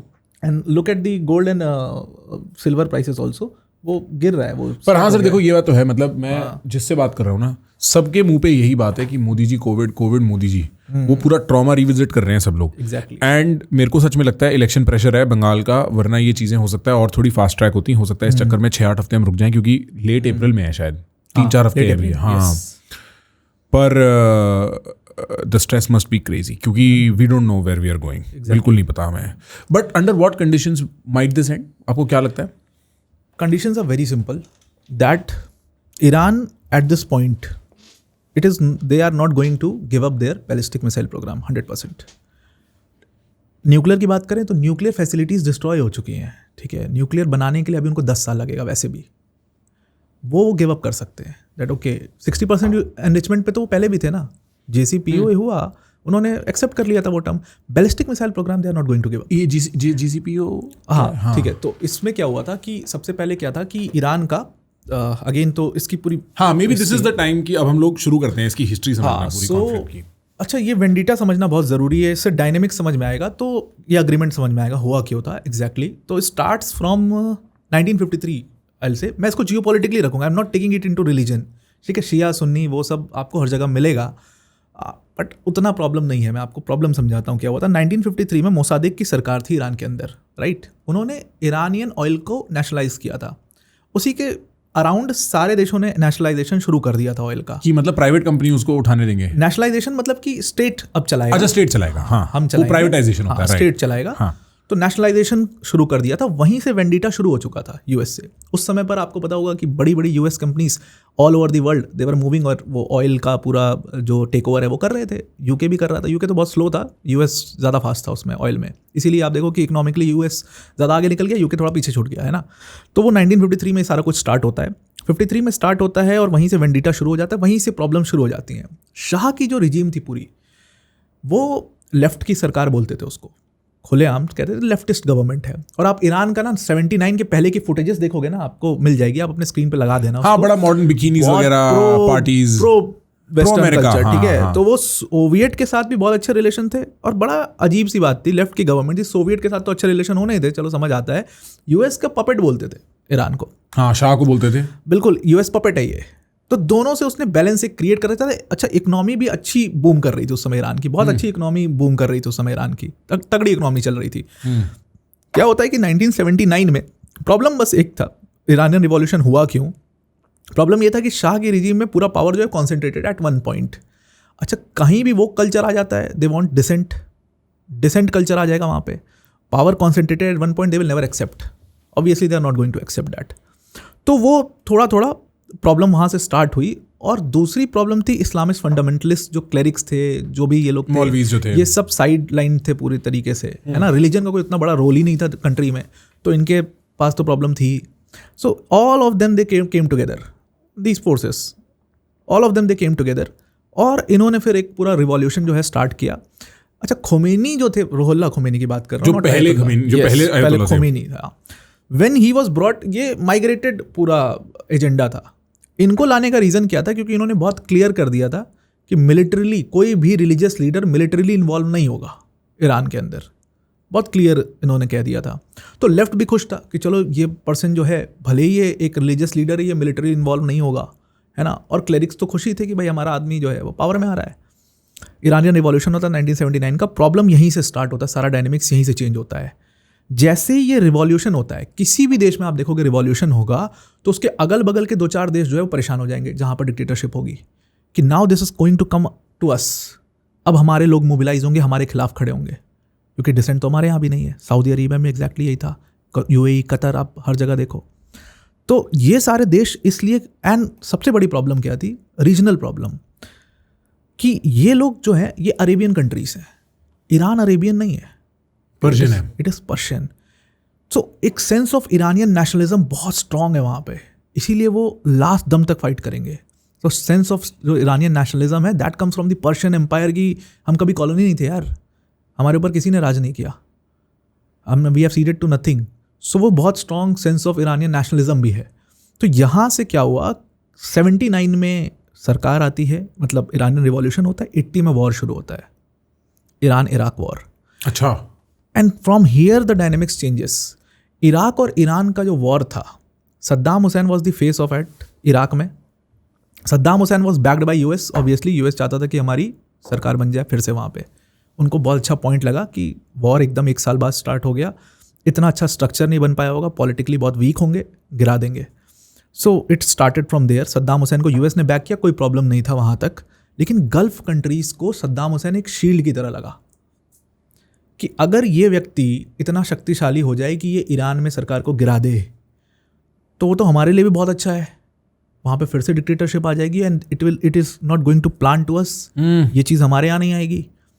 पीछे से जीसीसी ने पूरा, जितनी गल्फ कंट्रीज थी उन्होंने पूरा, दे हैड सपोर्टेड क्लियरली। लोग कहते हैं सुन्नी नेशनलिज्म की वजह से सपोर्ट कर दिया क्योंकि सद्दाम हुसैन सुन्नी था, सुन्नी गवर्नमेंट थी। That's not the only reason, ये एक बहुत बड़ा रीज़न था कि ईरान से हमें शील्ड मिलेगी, शील्ड मिलेगी, Iraq will be a shield for us. Iran directly हमारे लिए कुछ नहीं कर पाएगा। वहीं से डायनेमिक्स जो है वो चेंज हो जाती हैं, राइट। यहीं से बैलिस्टिक मिसाइल प्रोग्राम की स्टार्टिंग होती है। जैसे ही ईरान आइसोलेट होता है, उसको किसी देश का सपोर्ट नहीं है, अभी रिवॉल्यूशन हुआ, अभी गवर्नमेंट बनी है, वो आइसोलेटेड है टोटली, दे गेट इनटू प्रॉक्सीज। वो प्रॉक्सीज बनाना शुरू करते हैं। प्रॉक्सीज यानी हिजबुल्लाह, हुथी, ये जो छोटे militant groups, militia groups, proxies बनाना शुरू करते हैं। एक्सिस ऑफ रेजिस्टेंस कहते हैं उसको। लेकिन प्रॉक्सीज आप ऐसे नहीं बना सकते ना, जैसे मान लीजिए मैं हूँ, ठीक है, मैं बहुत स्ट्रांग आदमी हूँ और मुझे अपने कुछ चेले चपाटे बनाने हैं, मेरे पास एक कॉज होना चाहिए ना, मैं उसको कैसे जोड़ूंगा अपने तक? भाई मैं उनको क्या चूरन बेचूंगा, कैसे अपने तक जोड़ूंगा? मेरे पास एक कॉज होना चाहिए। ईरान को वो कॉज मिला पैलेस्टीन के इशू में। This is how they involve in. अब आप सोच के देखो ना, पैलेस्टीन, हमास सुन्नी है, पैलेस्टीन में सब सुन्नीज हैं, ईरान शिया है। ईरान और पैलेस्टीन का कोई बॉर्डर साथ नहीं लगता, कोई दूर दूर तक कोई रिलेशन नहीं है। Then why Iran is so desperate about Palestine always? इतना डेस्परेट कि वो अपने ऊपर अटैक ले लेगा, वो इजराइल से पंगा, मतलब ईरान का सबसे बड़ा दुश्मन इजराइल कैसे हो गया? ईरान तो दूर दूर तक कहीं इन्वॉल्व ही नहीं था उस पूरे इशू में। दिस वॉज द प्रॉब्लम कि वो प्रॉक्सीज में जब जाता है, so he sees, they see Palestinian issue as a base, कि इसको बेस बना के हम प्रॉक्सीज जोड़ सकते हैं। हमास जुड़े, हुदीस जुड़े, हिजबुल्ला जुड़े, धीरे धीरे इनको खड़ा किया और यहीं से they started their ballistic missile program, कि अगर हमारे पास बैलिस्टिक मिसाइल्स होंगी, it will work as a shield, सारे हमारे रेंज में आ जाएंगे, ये इजराइल सारे हमारे रेंज में आ जाएंगे। पहली चीज़, यहीं से न्यूक्लियर प्रोग्राम डिटरेंस शुरू हुई कि the only shield you have against super powers is nuclear. आप न्यूक्लियर वेपन बनाओ, that is as simple as that. आप न्यूक्लियर वेपन बनाओ और आप यूएस को टारगेट करो, आप किसी को कोई आप तक टच नहीं कर सकता। तो यहीं से न्यूक्लियर प्रोग्राम भी शुरू होता है, बैलिस्टिक मिसाइल प्रोग्राम भी शुरू होता है सन 80 में। एग्जैक्टली यहाँ से मतलब उसकी बातचीत शुरू होती है, डेवलप करना शुरू करते हैं ये लोग। उसके बाद क्या होता है कि फिर ये प्रॉक्सीज वॉक्सीज सब अपनी बनती है और डायनेमिक्स अब क्लियर हो गए। एक तरफ कोलिशन बन गया है, ईरान आइसोलेटेड है, but along with their proxies, right. ये पूरे 2 ग्रुप्स यहाँ पर बन चुके हैं क्लियरली। ईरान अभी भी अकेला है, बट प्रॉक्सीज है उनके पास बहुत स्ट्रॉन्ग, और वो सब अलग अलग कंट्रीज में है, तो इंटरनल है, वो इंटरनल प्रॉक्सीज है और गवर्नमेंट में बहुत बड़ा रोल है ना। और इसी का देन था कि ईरान कभी नहीं चाहता था कि पैलेस्टीन को लेकर के कोई समझौता हो जाए, क्योंकि फिर इनके प्रॉक्सीज लूज हो जाएंगे, इनकी मिलिट्री पावर कम हो जाएगी। इजिप्ट में सदात हसैन थे, उन्होंने सबसे पहले बातचीत की थी पैलेस्टीन को लेकर के, एक समझौता किया था, डेविड अकॉर्ड्स कहते हैं उसको। हाँ। कैंप डेविड अकॉर्ड्स आप देखोगे तो कैंप डेविड अकॉर्ड्स मिल जाएगा आपको। He was killed by his own guards, है ना, he was killed by his own guards. तो ईरान ने पूरी कोशिश करी कि हम सबोटाज कर दें इन टॉक्स को किसी भी तरीके से, पैलेस्टीन के लिए कोई बातचीत नहीं होनी चाहिए। और इसीलिए it became Iran versus PLO, Palestine liberation organisation, जो कि वेस्ट बैंक में गवर्नमेंट बना के बैठे हुए अराफात वाली पार्टी, जिसको एक्सेप्ट नहीं करता हमास की ये कौन से, ये कोई गवर्नमेंट नहीं है, अराफात वाले पार्टी। ये प्रॉब्लम था and this has led to this October attacks. तो क्योंकि कहते हैं ना कि पीएलओ हैज ट्राइड कि पीस हो जाए, टू स्टेट सॉल्यूशन हो जाए। हाँ, yes, और yes, हमास की भी रेजिस्टेंस, जब हमास ने गजा कैप्चर किया वो इसीलिए किया क्योंकि जो पीएलओ गवर्नमेंट थी जो वेस्ट बैंक में थी वो कहते तुम लेजिटिमेट नहीं हो, तुम साले हमारा ध्यान रखते नहीं। तो इन्होंने और कट्टरता अपनाई अपने रेडिकल। और हमास फंडेड है ईरान से, ये बात भी क्लियर है। इजराइल का इनफैक्ट कहना, उनका ऑफिशियल नैरेटिव ये कि ये तो हम तो कई बार टेबल पे आए हैं कि काट लो जमीन, कर लो, हाँ, 2 स्टेट सोल्यूशन निकाल लो या कोई 3 स्टेट सोल्यूशन निकाल लो, पर ये होने ही नहीं देते, ये खुद ही गायब हो जाते हैं। अच्छा, इजराइल में भी इसको लेकर के प्रॉब्लम है। इजराइल में भी प्रॉब्लम है, ऐसा नहीं कि Israel is very okay with कि हम कर लेते हैं 2 स्टेट सॉल्यूशन। अच्छा, इजराइल में भी ना कभी भी वहां पर कोई एक सिंगल गवर्नमेंट नहीं बना सकती कोई पार्टी, है ना, वहाँ कोलिशन की बनती है। और वहां पर कोलिशन किसी की भी हो, इधर या उधर, कोलिशन में हारेडी ज्यूस हमेशा होंगे, जो हासिडिक रहते हैं, जो रेडिकल, हाँ, ऑर्थोडॉक्स ज्यूस, जिनकी यहाँ छोटी और वो किप्पा लगी रहती है। एग्जैक्टली। और वो Jews they will never be ready for any solution on Palestine. They are not ready to make a point on Palestine, no conditions there. तो उधर से भी प्रॉब्लम है, ऐसा नहीं है कि प्रॉब्लम एक साइड से है। तो ईरान का ये पूरा डायनेमिक्स बन गया, ballistic missile program, nuclear missile program, ये सब शुरू हो गया। अब क्या होता है, न्यूक्लियर मिसाइल प्रोग्राम, अब वॉर खत्म होती है। अच्छा, न्यूक्लियर प्रोग्राम जो शुरू किया था ना, उसके पीछे का एक बहुत बड़ा रीजन था, वो यूएस की गलती थी। सद्दाम हुसैन ने केमिकल वेपन्स यूज़ किए थे, तो इनको था कि भाई केमिकल वेपन ये आदमी यूज़ कर चुका है, ये हमारे ऊपर कभी भी न्यूक्लियर यूज़ कर सकता है, इसलिए हमें अपना न्यूक्लियर डिटरेंस रखना पड़ेगा। So we are creating our nuclear program. War खत्म हो जाता है। सद्दाम हुसैन की खैर अपनी जो पूरी पॉलिटिक्स थी वो ख़राब हो जाती है, उनका रिलेशन भी ख़राब हो जाता है यूएस से, उसके पीछे की अलग एक कॉन्स्पिरेसी थ्योरी है, वो कॉन्ट्रा अफेयर है, आप मतलब उस पर तो क्या ही जाए। तो उनका अपना प्रॉब्लम शुरू हो जाता है। वॉर खत्म हो गया था, तो ये should have give up nuclear program. US यही चाहता था that you give up your nuclear program. अब तो समझौता हो गया जी। इन्होंने उस न्यूक्लियर प्रोग्राम को क्या किया, यूज़ करना शुरू किया, जो कि एक सद्दाम के थ्रेट से शुरू हुआ था जो प्रोग्राम, अब इन्होंने उसको सैंक्शंस के लिए यूज़ करना शुरू किया कि भाई सैंक्शंस हटा दो हमारे ऊपर से, हम अपना न्यूक्लियर प्रोग्राम बंद कर देंगे। अच्छा, दे वर लेवरेजिंग इट कि ये नेगोशिएट, हाँ, नेगोशिएट कर लो। और सैंक्शंस क्यों लगे थे उनके ऊपर, क्योंकि जैसे रिवॉल्यूशन हुआ था, जो ईरानियन स्टूडेंट्स थे, 2 एम्बेसी के ऊपर उन्होंने कब्जा कर लिया था, एक सोवियत एम्बेसी और एक यूएस एम्बेसी। सोवियत एम्बेसी से बातचीत करके छोड़ दिया उस एम्बेसी को, यूएस एम्बेसी में उतने सारे हॉस्टेजेस बना लिए थे। तो रोनाल्ड रीगन जब आते हैं, वो कहते हैं कि आप हमारे हॉस्टेजेस छोड़ दो यूएस एम्बेसी से, इसके बदले में तुम्हें हम इंटरफेरेंस नहीं देंगे, हम उस पूरे रीजन के अंदर, इवन पर्शियन गल्फ के अंदर, हमको इंटरफेयर नहीं करेंगे ईरान के मैटर्स में। यूएस ने प्रॉमिस किया, ईरान ने छोड़ दिया, सारे हॉस्टेजेस जो हैं वो रिलीज़ हो गए। देन व्हाट हैपेंड अगेन, फिर आपने वॉर में सद्दाम हुसैन को सपोर्ट किया, क्यों? तो वहाँ से वो एक पूरा वेंडिटा जो है इनके बीच में बहुत बहुत स्ट्रांग हो गया, and they were not ready to give up their nuclear program. अब उसको वो लेवरेज करना शुरू कर दिया कि भाई सैंक्शंस हटाओ, सैंक्शंस हटाओ। ये बात चल रही थी, कोई भी सैंक्शंस हटाने को तैयार नहीं था। आप जॉर्ज बुश का हाल पता ही है, he was very very miserable in West Asia. George Bush को कहते हैं very miserable. The only person that actually thought about it was Barack Obama when he came to power. Starting में आप उनको भी देखो, आप उनके स्टेटमेंट्स देखो, आप उनके एक्ट्स देखो, उनको शायद उनके मतलब वही है ना, इनको लोग सजेस्ट करते हैं ना, एडवाइस करते हैं, जैसे ट्रम्प को एडवाइस करने वाले सारे वही हैं, तो एडवाइस ही वैसी होती है। तो बराक ओबामा को भी एडवाइस किया था कि ईरान जो है वो बहुत स्ट्रांग फुट रखना पड़ेगा आपको ईरान के ऊपर, otherwise they will not be ready. Barack Obama ने कोशिश करी, नहीं हुआ, and then immediately he change to the other option कि हम बात करके देखते हैं यार। और इसीलिए JCPOA साइन होता है 2015 में, which is joint comprehensive plan of action. इसके तहत क्या होता है, सबसे पहली चीज़ कि JCPOA से Israel was very unhappy. Israel, Benjamin Netanyahu का स्टेटमेंट है, आप लगा देना इसको स्क्रीन पर, अगर आपको मिल जाएगा। वैसे JCPOA के लिए बेंजामिन नेतन्याहू का स्टेटमेंट था कि we are very very unhappy with JCPOA। ये तो आप उनको लेवरेज दे रहे हो, आप उनको आर्म्स बनाने दे रहे हो। अब ये क्या था, इट इज़ 160 पेजेस डॉक्यूमेंट है ये एक, जिसमें बहुत सारे कंडीशंस हैं कि ईरान न्यूक्लियर प्रोग्राम जो है, न्यूक्लियर वेपन नहीं बनाएगा, पहली चीज़। यूरेनियम एनरिचमेंट जो है वो 60% तक होगी एनर्जी के लिए। यस, बस एनर्जी के लिए यूज होगा। 60% एनर्जी, मतलब वेपन के लिए आपको 90% चाहिए एनरिचमेंट, राइट, वो नहीं होगा। ये सारे पॉइंट्स उन्होंने कवर किए। 2 पॉइंट मिस कर गए। अब पता नहीं ये नोइंगली किया, बहुत लोग कहते हैं कि नोइंगली किया मिस, कुछ लोग कहते हैं कि मतलब मिस हो गया। मुझे नहीं लगता कि इतनी बड़ी लेवल की बात हो और ये मिस हो जाए। बैलिस्टिक मिसाइल प्रोग्राम की कोई बात नहीं थी JCPOA में, और प्रॉक्सीज के ऊपर कंट्रोल रखने की कोई बात नहीं हुई थी। गलती नहीं हुई है। तो ये तो मेन मुद्दे हैं सर। हाँ, बहुत main क्लियर मुद्दे है हैं, हाँ। कि to keep a control on Saudi Arabia, भाई अगर तुम ईरान का इशू ही सॉल्व कर दोगे तो फिर इनको तो तुम्हारी सिक्योरिटी की जरूरत नहीं है ना। सऊदी अरेबिया, UAE, कतर वतर, इनको तो जरूरत नहीं है तुम्हारी सिक्योरिटी की।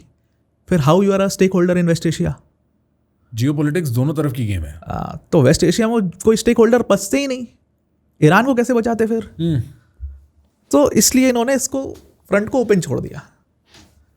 अब क्या होता है वहां से प्रॉब्लम्स, अब ये पूरा डायनेमिक, ये पूरा गेम तैयार हो गया था। JCPOA जो है, बाइडेन ने उसको अप्रोच नहीं किया, और ईरान से मिस्टेक होती है to directly get involve with Israel. Iran की तो भाई जस्ट टू, क्योंकि आपने पूरी कहानी सुनाई, इसमें आपने मेरे को US इजराइल सब समझाया, काफी है।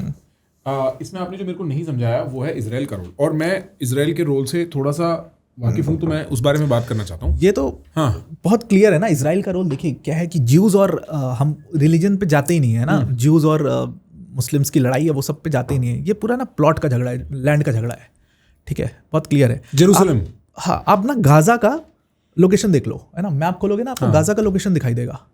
आप देखो कि वो इतना स्ट्रैटेजिक पॉइंट है ना, ऑयल के लिए, इंपोर्ट एक्सपोर्ट के लिए, वो शिपिंग के लिए वो इतना स्ट्रैटेजिक पॉइंट है ना कि वहां पर अपना कंट्रोल ना US छोड़ना चाहता है ना इजराइल छोड़ना चाहता है। And that is why they are fighting for that point. Bosphorus, आप वो पूरा लोकेशन ही खोल दो, आप गाजा का पूरा लोकेशन देखो, सीधा सीधा आपको एक्सेस जो है ना, सीधा सीधा आपको एक्सेस जो है मेडिटेरियन सी के लिए वहां से मिल रहा है। इसको आप थोड़ा सा जूम आउट करोगे ना, आपको पूरा वो लोकेशन दिखाई देगा कि मेडिटेरियन सी का पूरा एक्सेस है। ऊपर यूरोप का एक्सेस है, पूरा यूरोप का एक्सेस आपको दिखाई दे रहा है, राइट, पूरा यूरोप का एक्सेस आपको दिखाई दे रहा है ना। और उसके बाद आप देखो कि टर्की के पास जाओ, है ना, थोड़ा सा और जूम इन कर सकते हो आप। हाँ, यहाँ पे देखो कि इस्तांबुल के पास एक बहुत पतला सा स्ट्रेट है, राइट। कहाँ पे है सर? ये जो निकल रहा है बाहर की तरफ, जो एग्जिट है, हाँ, कानाकले के पास, यस, ये जो एग्जिट है ना। तो अब इसको भी ये लोग यूज कर सकते हैं ना, इसको चोक डाउन करके यूज कर सकते हैं, पूरा सारा सप्लाई रोक सकते हैं। बिल्कुल। तो इसलिए यहाँ पर इस रीजन के अंदर, अगर आप इस रीजन पे आ जाओ, वापस आ जाओ वहां पर, हम यहाँ पर आ जाते हैं। हाँ। इस रीजन के अंदर और नीचे आओ, और नीचे, और जूम इन, जूम आउट करिए, और जूम आउट। हाँ, इस पूरे रीजन में आप देखो, इनके पास और कोई बहुत बड़ा ऐसा स्ट्रैटेजिक लोकेशन है ही नहीं पूरे रीजन में, है ना। तो ये पूरी लड़ाई है ना, ये चोक पॉइंट्स की लड़ाई है। सर वैसे एक बात बताऊं, एक बार गजा पे जूम इन करना, मेरे को जेन्युइनली ये वाला आर्ग्यूमेंट, देखो हम समझते हैं, हम दिल्ली से हैं कि प्लॉट की लड़ाई होती है, उसमें तो भाई लड़ जाते हैं, तो ये तो दूसरे रिलीजन के लोग हैं। पर जैसे ही गजा के बारे में कहते हैं, और मैं गजा के काफी नजदीक गया हूँ, आश्किलॉन, ये सब देखा है मैंने, कफीम वगैरह। ये सेम चीज तो ऊपर हाइफा तक और तेल अवीव तक सेम ही तो कोस्ट लाइन है, नहीं वो तो कंट्रोल है ही। एग्जैक्टली क्या है, एक मिनट आओ आप, एक मिनट इसको थोड़ा जूम आउट करो। हाँ, एग्जैक्टली क्या है, हमारा आईमैक है जैसे, ठीक है, हम अपना आईमैक से एग्जांपल समझते हैं। आप देखो आईमैक कहाँ से आ रहा है, अगर आप आईमैक का मैप खोल सकते हो ना, आईमैक का लोकेशन, ठीक है। अब देखिए ये ना, अगर गाजा का मिल जाता है इनको, तो अंदर they can make a very good rail corridor and they can connect it to, वापस से ये लेफ्ट वाली दृष्टि वाली खोल दो, कोई भी खोल लो, कोई भी खोल दो।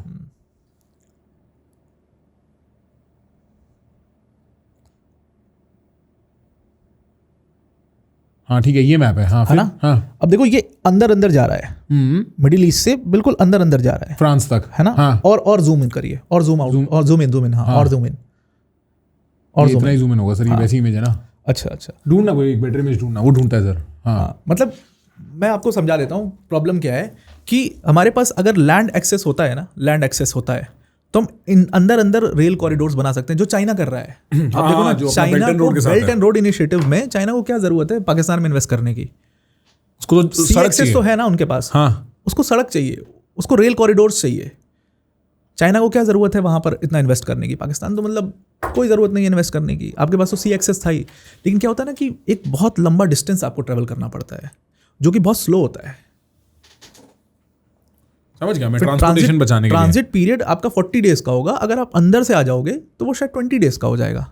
ये एक बहुत बड़ा रीजन होता है जिसके लिए लोग लैंड के लिए लड़ते हैं, अदरवाइज सी एक्सेस तो है। नहीं, मैं आपकी बात समझ गया, लेकिन पता है क्या है सर, मैं ना जेन्युइनली इस मिस्ट्री की बॉटम तक भी अगर मैं जाता हूँ, अब आप गजा की जो पट्टी है, वो पतली सी पट्टी है, उस पट्टी के नॉर्थ बॉर्डर के ऊपर एक गाँव है, कोई भी होगा वो गाँव, वो गांव उतना ही वैल्यूबल है जो उसके साउथ में, ठीक है। तो अगर मैं एक एक गांव ले लूं, फिर एक एक गांव और इधर जाता जाऊं, इफेक्टिवली आप देखोगे कि जहां रफा आता है या खान यूनिस आता है, उतना ही ऊपर एक कोई लैंड आता है जो तेल अवीव का जाफा पोर्ट है। अब प्रॉब्लम यही है ना, इसमें क्या है कि आप गाजा में भी देखोगे ना तो डिविजन्स हैं।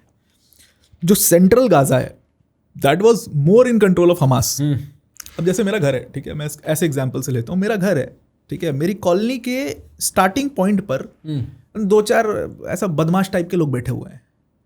तो मैं उधर से गुजरता हूँ, मेरी फैमिली उधर से गुजरती है, आती जाती है, कमेंट करते हैं, कुछ करते हैं ना। तो मेरे लिए अगर मुझे एक सेफ पैसेज चाहिए, अगर इकोनॉमिकल पॉइंट ऑफ व्यू से मुझे उसको, इस पूरी गली को अच्छा बनाना है, तो मुझे उसको क्लियर करना पड़ेगा। कचरा है, क्लियर करो यार इसको। समझ गया मैं, बट तो भी मतलब मेरे को ये मैं ना इसमें इग्नोर नहीं कर पाता जो इसका हिस्टोरिकल और रिलीजियस डायमेंशन है। रिलीजियस डायमेंशन, क्योंकि जो जूज है ना, उनके लिए तो देखो, मेरे को लगता है सबके पीछे हिडन एक बात है, जेरूसलम की इंपॉर्टेंस जो इन सबके रिलीजन्स में है, जिसको आप इग्नोर नहीं कर सकते क्योंकि इन तीनों का, और अभी तो क्रिश्चियन साइड बैठे हैं, अभी अमेरिकी प्रोटेस्टेंट क्रिश्चियन साइड में बैठे हैं, वो जेरूसलम चिल्ला नहीं रहे, वो जूस के तहत ही उस पर ऑक्यूपेशन रख रहे हैं। बिल्कुल, ये मुद्दा बनेगा हिस्टोरिकल और रिलीजियस। और आप मानो चाहे मत मानो सर, ये जो इजरायली है ना, बहुत कंस्पिरेसी होती है इनके बारे में, जूस के बारे में। उन सबको साइड में रखते हुए इनके जहन में, इनकी बुद्धि में एक लेवल ऑफ पैरानोया कि हमें ये मारना चाहते हैं वो है, और वो टू सम एक्सटेंट जस्टिफाइड भी है। वो हिस्ट्री, मतलब वो रहेगा, क्यों ना रहे। चिल्ला के जब ये कहते हैं कि रिवर टू द सी, तो यार क्यों ना रहे। आप हिस्ट्री देखो ना, मतलब उनके साथ मुझे लगता है ऐसा कि जितना प्रताड़ित ज्यूस को किया गया है, एक बहाई धर्म है भारत में, भाई छोटा सा लोटस टेम्पल है, छोटा सा बचा हुआ है। अब वो क्यों ना डरे यार अपने रिलीजन के लिए। उनको पूरा खत्म कर दिया ईरान में। हाँ बिल्कुल खत्म कर दिया सर।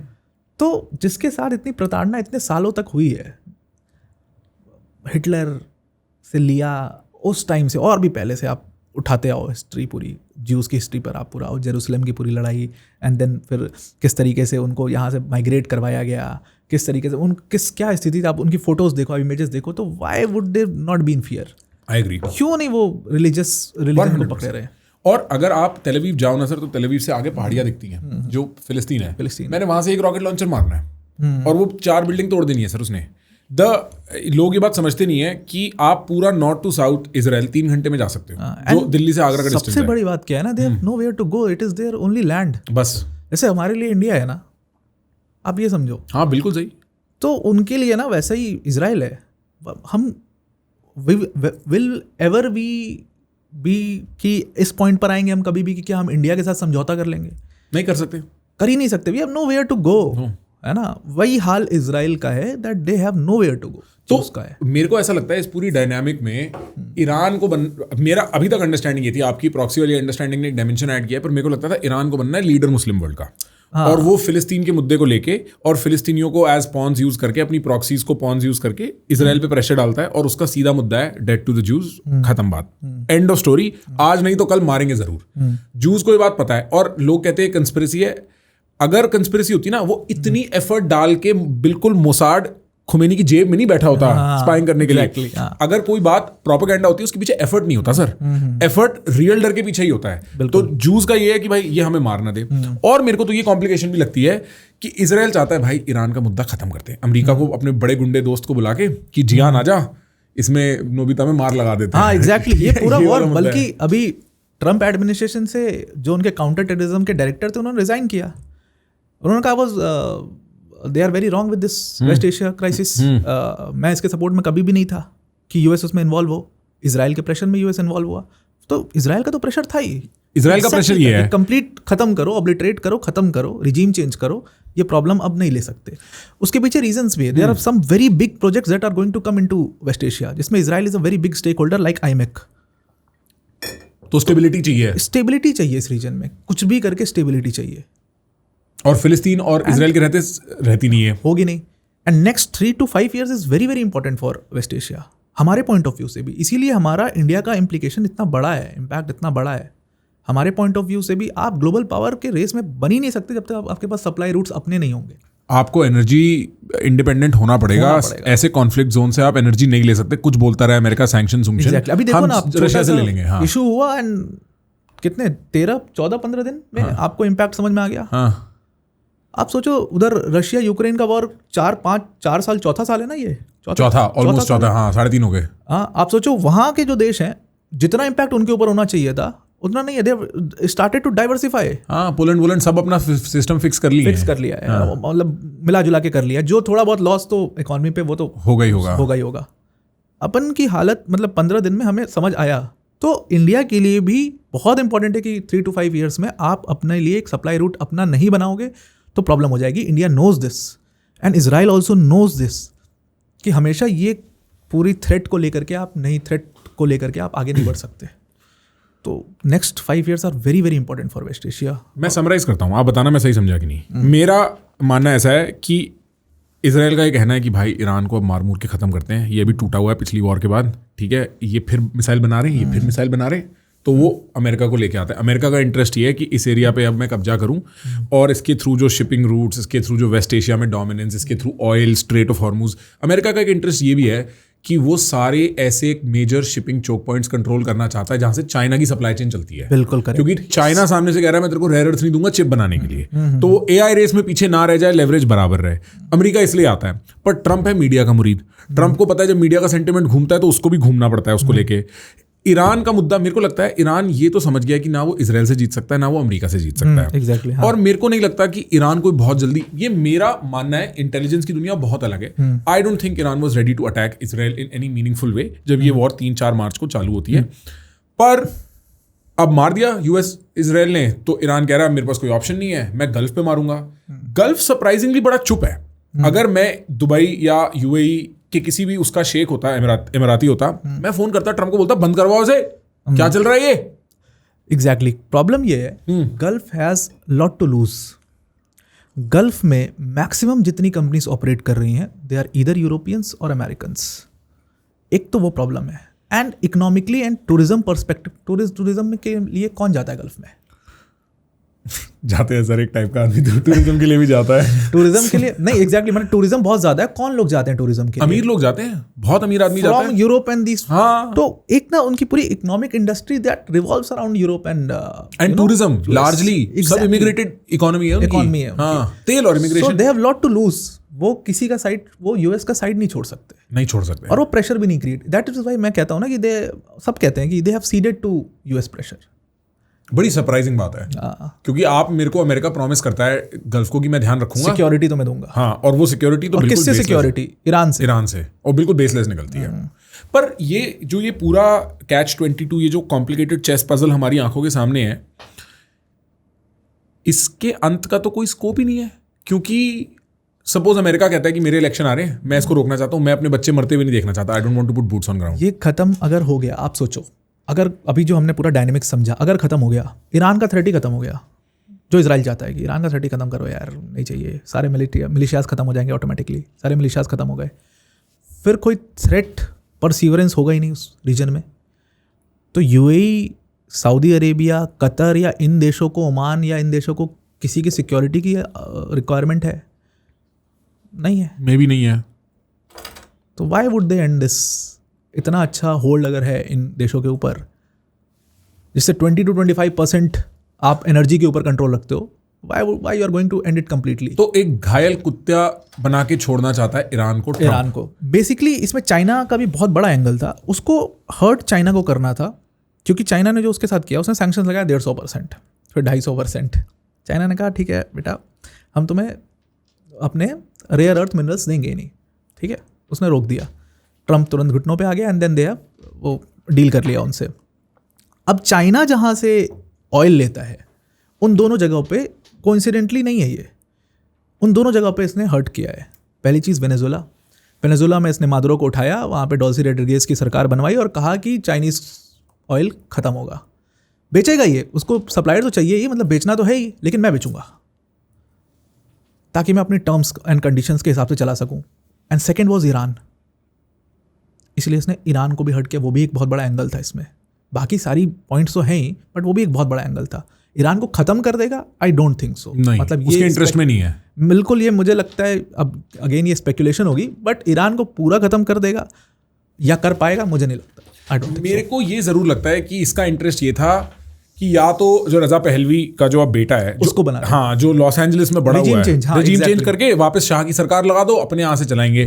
पर उसको किसी ने एक्सेप्ट नहीं किया। उसको बोला तू तो बड़ा ही साले लॉस एंजलिस में हुआ है। इसके पीछे ना ईरान की सोसाइटी का बहुत बड़ा रोल है। हाँ, ईरान की जो सोसाइटी है, अच्छा 65% मिडिल क्लास है। अच्छा, मिडिल क्लास का आपको सेंटिमेंट पता है, इकोनॉमिकली आप अच्छा कर रहे होगे, मिडिल क्लास आपका साथ देगा। इकोनॉमिकली आप जहाँ बुरा करना शुरू करोगे, middle class will back out, ठीक है, उनका ट्रस्ट खत्म हो जाता है।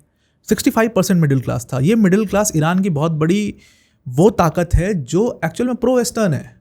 उन्होंने ही प्रोटेस्ट किया था अभी खमीनी सरकार के खिलाफ, अभी इसीलिए मारा है पकड़ के। फिर ट्रम्प को लग रहा था कि बहुत वीक है, खत्म कर देंगे, इसने अटैक कर दिया। ईरान चाहता था ये अटैक करें ताकि वो जो 65% था, जो सोचता था कि भाई हमारे लिए तो यूएस खड़ा है, हमारे लिए तो इसराइल खड़ा है, हमारे लिए तो ये प्रो वेस्टर्न कंट्रीज खड़ा है, उनका ये भरम टूट जाए। और वो 35% लोग जो IRGC को बहुत सपोर्ट करते हैं, IRGC के सपोर्टर्स हैं या IRGC ही हैं, वो 35% लोग और स्ट्रांग हो गए बल्कि इस अटैक से, कि देखा हम तो कहते थे। पॉलिटिकल सपोर्ट पूरा ले गए लोग। यस, वहीं से सिंपैथी भी आ गया और वहीं से पूरा पॉलिटिकल सपोर्ट भी आ गया, एंड इसीलिए they are not backing it out. और क्यों नहीं हो रहा है प्रोटेस्ट? हाँ, उनकी इच्छा तो यही थी ना कि इंटरनल प्रोटेस्ट हो जाए, Regime change हो जाए, ऊपर से हम लीडर टपका दें, रातों रात सरकार सारे बदल मर जाए। गए, सारे टॉप लीडर्स। हाँ, प्रोटेस्ट क्यों नहीं हो रहा फिर ईरान में अभी भी? क्योंकि वो एक्सटर्नल थ्रेट पे यूनाइट कर रहा है ईरान। एक्सटर्नल थ्रेट पे उन्होंने पूरा यूनाइट कर दिया IRGC ने, and they will fight till the end. ये रिजीम चेंज बहुत मुश्किल है ईरान में, बहुत मुश्किल है। ऑल्टरनेटिव्स किल कर दिए ना आपने ऑल्टरनेटिव्स किल कर दिए। पहलवी को दे विल नेवर एक्सेप्ट, नहीं करेंगे, क्योंकि तू तो है ही नहीं यहाँ का। वो तो ये कहते सीधा तू लॉस एंजलिस से है। हाँ, तू तो वहाँ वो बेवरली हिल्स बड़ा हुआ है। यू नीडेड 1% जो अंदर से हो, and that option was Ali Larijani, was a very good option.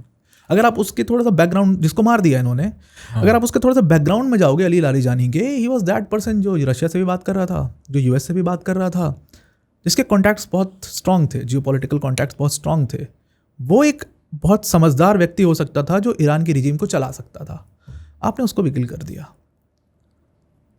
तो अब आपके पास कोई ऑप्शन नहीं बचा है रिजीम चेंज का। ये एक प्रॉब्लम है, and this is how it is going to B.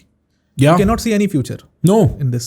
मतलब मैं रोज, जैसे क्या होता है ना भाई, अब हमें थोड़ी सी आदत पड़ गई है वॉर्स की, पिछले 2-3 साल में, है ना, वॉर शुरू होती है, बल्कि 5 साल में 5 साल में, हाँ, कुछ चटक होती है वॉर, और हमें लगता है चली जाएगी, 5-7 दिन में खत्म भी हो जाती है। इंडिया ने पाकिस्तान को, हाँ, अरे इंडिया पाकिस्तान की वॉर का इतना इम्पैक्ट नहीं था सर हम पे। अरे इंडिया पाकिस्तान की तो वॉर ही नहीं थी, वो तो मतलब वो तो बच्चे को याद दिलाना था कि साले बैट लेके मार दूंगा। पाकिस्तान तो चिंटू ही है अभी, चिंटू ही है। वो तो उसको इतना सीरियस, मतलब मुझे तो समझ में नहीं आता कि पाकिस्तान के ऊपर हम कोई क्यों भी बात भी क्यों सर 15 ही साल हुए ना, 15 साल तक तो पाकिस्तान कंपेटिटिव था, बट अब कंप्लीटली इररिलेवेंट है, बहुत इररिलेवेंट है पाकिस्तान, ठीक है।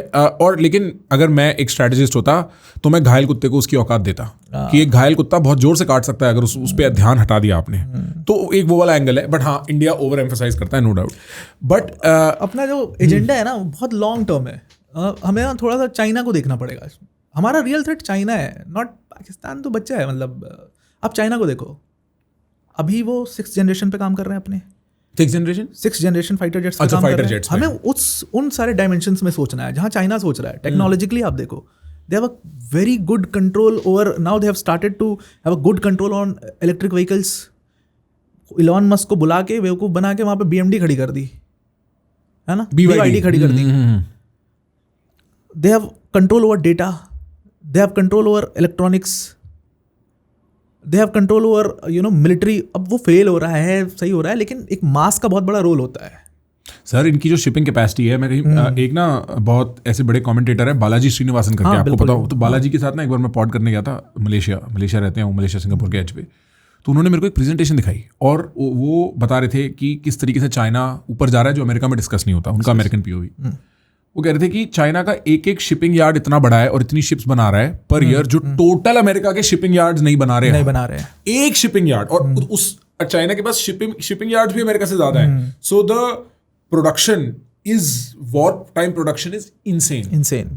BYD की अगर आप कहानी देखो, आपको पता है सर बैटरी कंपनी थी। हाँ, पता है, प्योरली बैटरी कंपनी थी। इन्होंने बैटरी एक्सपर्टीज करी, उसके ऊपर गाड़ी ठग दी।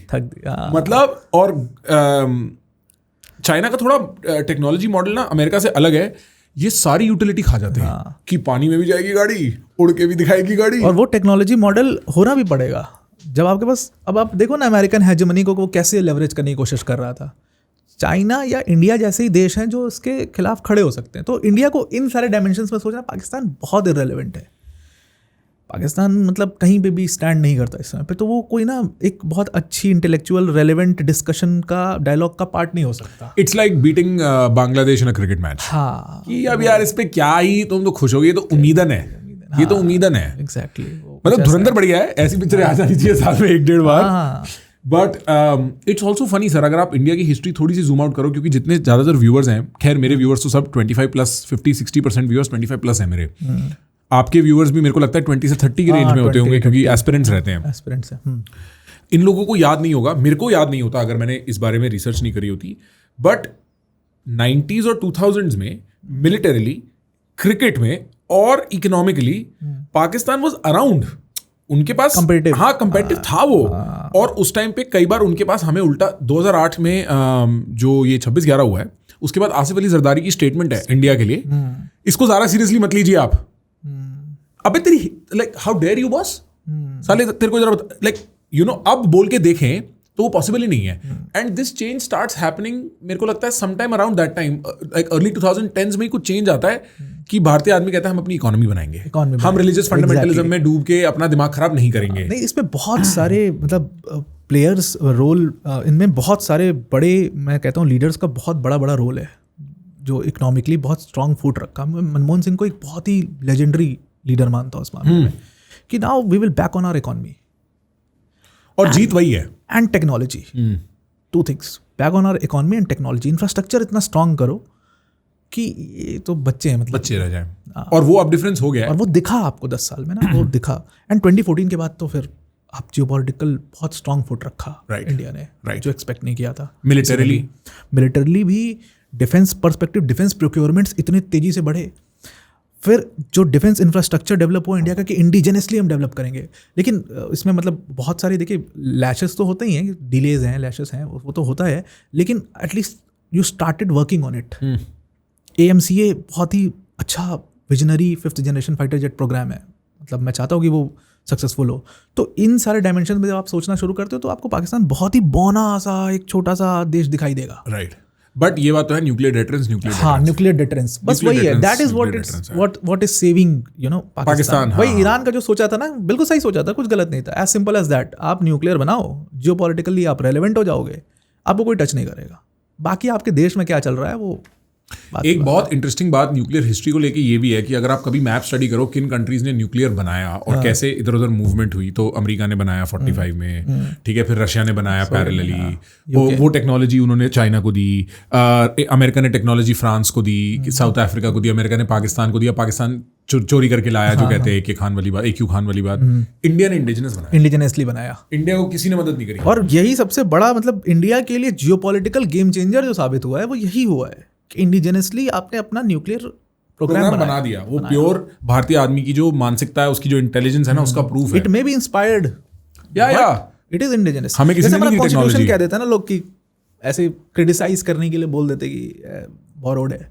It is not borrowed exactly, it is inspired, है ना। हमारा कॉन्स्टिट्यूशन जितना सक्सेसफुल है, बहुत कम देशों के कॉन्स्टिट्यूशन इतने सक्सेसफुल है। हमारी डेमोग्राफिक कॉम्प्लेक्सिटी इतनी ज्यादा है कि लोग उसको समझते नहीं है, इतनी लैंग्वेजेस और इतने डाइवर्सिटी, हाँ, इतनी ज्यादा है कि चलाना देश बहुत मुश्किल होता है। उसको एक डेमोक्रेटिक मॉडल में कितना सक्सेसफुली आपने पूरे देश को चलाया है, एक भी मिलिट्री को नहीं हुआ आज तक आपके देश में, नहीं हुआ। आप अपने अगल बगल के देश देख लो, तो that because of constitution, it is inspired. But I want to return to 2 very important things, ठीक है। एक तो what conditions do you foresee, आपको क्या लगता है इस टाइप की क्या कंडीशंस होंगी जिनमें एक सीज फायर होगा? मेरे पास उसके कुछ गेसेस है, मैं आपको दूंगा, आप मेरे को बताना वो सही है कि आपको जो पता है वो क्या है। और सेकंड, इंडिया पे क्या इम्पैक्ट हम फोरसी कर सकते हैं और नेक्स्ट 2-3-4 महीनों में। तो मेरे को ऐसा लगता है कि अगर इजराइल का कोई इंटरेस्ट नहीं है वॉर रोकने में, मेरे को ऐसा लगता है इजराइल का काम है कि ईरान के रिजीम को ऊपर से नीचे तक जो क्लेरिकल इस्लामिक शिया रिजीम है उसको खत्म किया जाए और उसकी जगह एक डेमोक्रेटिक पार्टनर बैठाया जाए, जिससे हम बातचीत करके मामला हल्का रख सके, हूथी और इन सबको, हिजबुल्लाह को, हमास को वीक कर सके। अमेरिका का इंटरेस्ट डोमिनेंस है, स्ट्रेट ऑफ हॉर्मुज पे कंट्रोल है, पर ट्रंप का इंटरेस्ट अपनी मीडिया सिचुएशन को बचाना, अपनी पॉपुलैरिटी गिरती को बचाना है। उसके बाद उसके 2 राउट है, या तो एस्केलेट या डी एस्केलेट। यहां रहना every day is bad for him media wise. Iran के इंटरेस्ट में है कि वॉर रुक जाए, गल्फ के इंटरेस्ट में है कि वॉर रुक जाए, क्योंकि ईरान तो फूट रहा है सर, उसके तो बच्चों की जीवन खराब हो रहे हैं, उसके इंटरेस्ट में है कि वॉर रुके, गल्फ के इंटरेस्ट में और बाकी पूरी दुनिया के इंटरेस्ट में है कि वॉर रुके, ताकि हम लोगों को इसका, तुम्हारी आपसी लड़ाई में हम लोगों को क्यों इन्वॉल्व कर रहे हो, हमारा रोटी खाना क्यों खराब कर रहे हो। I don't know what conditions, ऐसा क्या अग्रीमेंट हो सकता है कि ये वॉर रुके, और वो कब हो सकता है, आपका क्या कहना है इसमें? देखिए, ये वॉर का रुकने का कंडीशन जो है बहुत, अगर ये ऐसे कंडीशंस रखते हैं कि न्यूक्लियर प्रोग्राम तुम अपना पूरा ख़त्म कर दो, ठीक है, 0% एनरिचमेंट पे आ जाओ, they are not going to agree to it. मैंने आपको पहले ही समझा दिया कि वो न्यूक्लियर डिटरेंस जो है अब तो और तुमने उसको स्ट्रॉन्ग कर दिया बल्कि उनके, so they are not going to ready to that point. Ballistic missile program वो गिव अप नहीं कर रहे हैं। रही बात स्ट्रेट ऑफ हॉर्मुज की, स्ट्रेट ऑफ हॉर्मुज वॉज, हम कह रहे हैं ना कि न्यूक्लियर वेपन नहीं है ईरान के पास, है nuclear weapon, that is strait of Hormuz, है ना, that is the only thing that they are left with. अभी आप देखो क्यों थोड़ा थोड़ा ट्रैफिक जो है ईरान ने छोड़ना शुरू किया है, क्योंकि उसको पता है कि इस पॉइंट को मैं बिल्कुल चोक कर दूंगा तो मैं और आइसोलेट हो जाऊंगा, मेरी सिंपैथी जो है वो भी खत्म हो जाएगी। इसलिए इंडियन टैंकर्स निकल रहे हैं, क्योंकि कार्गो वेसल्स को इसने टारगेट किया था शुरू में, थाईलैंड बेस्ड कार्गो वेसल को इसने गिराया, 12 ऑयल टैंकर्स को मार दिया इसने, ईरान ने। लेकिन बाद में देखो वो थोड़ा सा उसके लिए सॉफ्ट हो गए। क्यों सॉफ्ट हुए? Because they want negotiations. तो एक कंडीशन ये हो सकती है कि हम एक शेयर्ड स्ट्रक्चर सा देख सकते हैं स्ट्रेट ऑफ हॉर्मुज में, शेयर्ड, क्योंकि अब गल्फ कंट्रीज कहेंगी कि भाई हमें भी कंट्रोल स्ट्रेट ऑफ हॉर्मुज पे चाहिए, कुछ तो चाहिए, या तो यूएस की फोर्सेस बैठाओ वहाँ पे, या कुछ भी करो, उसके आइलैंड्स पर फोर्सेस बैठाओ, लेकिन हमें चाहिए, खर्ग आइलैंड पे बैठाओ, ये तो चाहिए। एक कंडीशन ये होगी कि एक शेयर्ड स्ट्रक्चर आप देखोगे स्ट्रेट ऑफ हॉर्मुज पे, जैसा हम स्विस कनाल पर देखते हैं कि सबका शेयर्ड है, एक कमेटी बना दी और वो चला रही है कनाल को, वैसा कुछ आप देख सकते हो, वो बहुत अच्छी कंडीशन होगी। दूसरा, ईरान अपना बैलिस्टिक मिसाइल प्रोग्राम को कंटिन्यू रखेगा, और तीसरी, JCPOA टाइप का एक अग्रीमेंट हम यूएस और ईरान के बीच में देख सकते हैं, जहां पर ईरान की एनरिचमेंट को कंटेन कर दिया जाए कि भाई आप इससे ज़्यादा एनरिचमेंट नहीं कर सकते, ताकि न्यूक्लियर वेपन ना बना पाओ। ठीक, अगेन क्योंकि अभी वैसे भी ईरान, और वो एग्री हो जाएगा, वैसे भी उनको 10 साल लगने हैं यार उन सारी फैसिलिटीज़ को दोबारा खड़ी करने में, वैसे भी दे विल बी अग्री। तो ये बेस्ट केस सिनेरियो हो सकता है। बट अगेन वो इंटरेस्ट कितना है निगोशिएशन करने में हमें, वो बहुत मैटर करता है। ट्रंप मेरे ख्याल से इंटरेस्टेड होगा इसको निगोशिएट करने में, क्योंकि प्रेशर उसके ऊपर बहुत ज़्यादा पड़ चुका है, और वो मतलब अच्छा भी होगा। गल्फ कंट्रीज़ को मेरे ख्याल से एक अच्छा रोल प्ले करना चाहिए इसमें प्रेशर डालने के लिए, जैसा नेटो डाल रहा है वैसा गल्फ कंट्रीज़ को प्रेशर डालना चाहिए, ताकि वो कंडीशंस फुलफिल हो जाएं। और इसमें यूएस का कोई लॉस नहीं है। हाँ, लेकिन एक मैसेज बहुत क्लियर चला गया, that US hegemony is no more, it's over, it's इनका ब्लफ कॉल हो गया, इनका ब्लफ कॉल हो गया। हाँ, तो वो कितना, उसका इम्पैक्ट कितना पॉलिटिक्स पे पड़ेगा, वो भी बहुत बड़ा रोल है। नहीं सर, ट्रंप की साइकोलॉजी समझने के लिए आपको ये समझना पड़ेगा कि ट्रंप की बात का कोई बेसिस कभी नहीं होता। आपको उसकी बात नहीं सुननी, आपको उसका जनरल मूड समझना है और उसको इन्फर करना है, क्योंकि ट्रंप एक मीडिया बिजनेसमैन है, वो इन्फ्लुएंसरों का इन्फ्लुएंसर है, वो की इन्फ्लुएंसर है। तो आप जो अपने इन्फ्लुएंसर से उम्मीद करते हो ना, क्रिएटर से, आप एक बार वो उम्मीद लगा के देखो।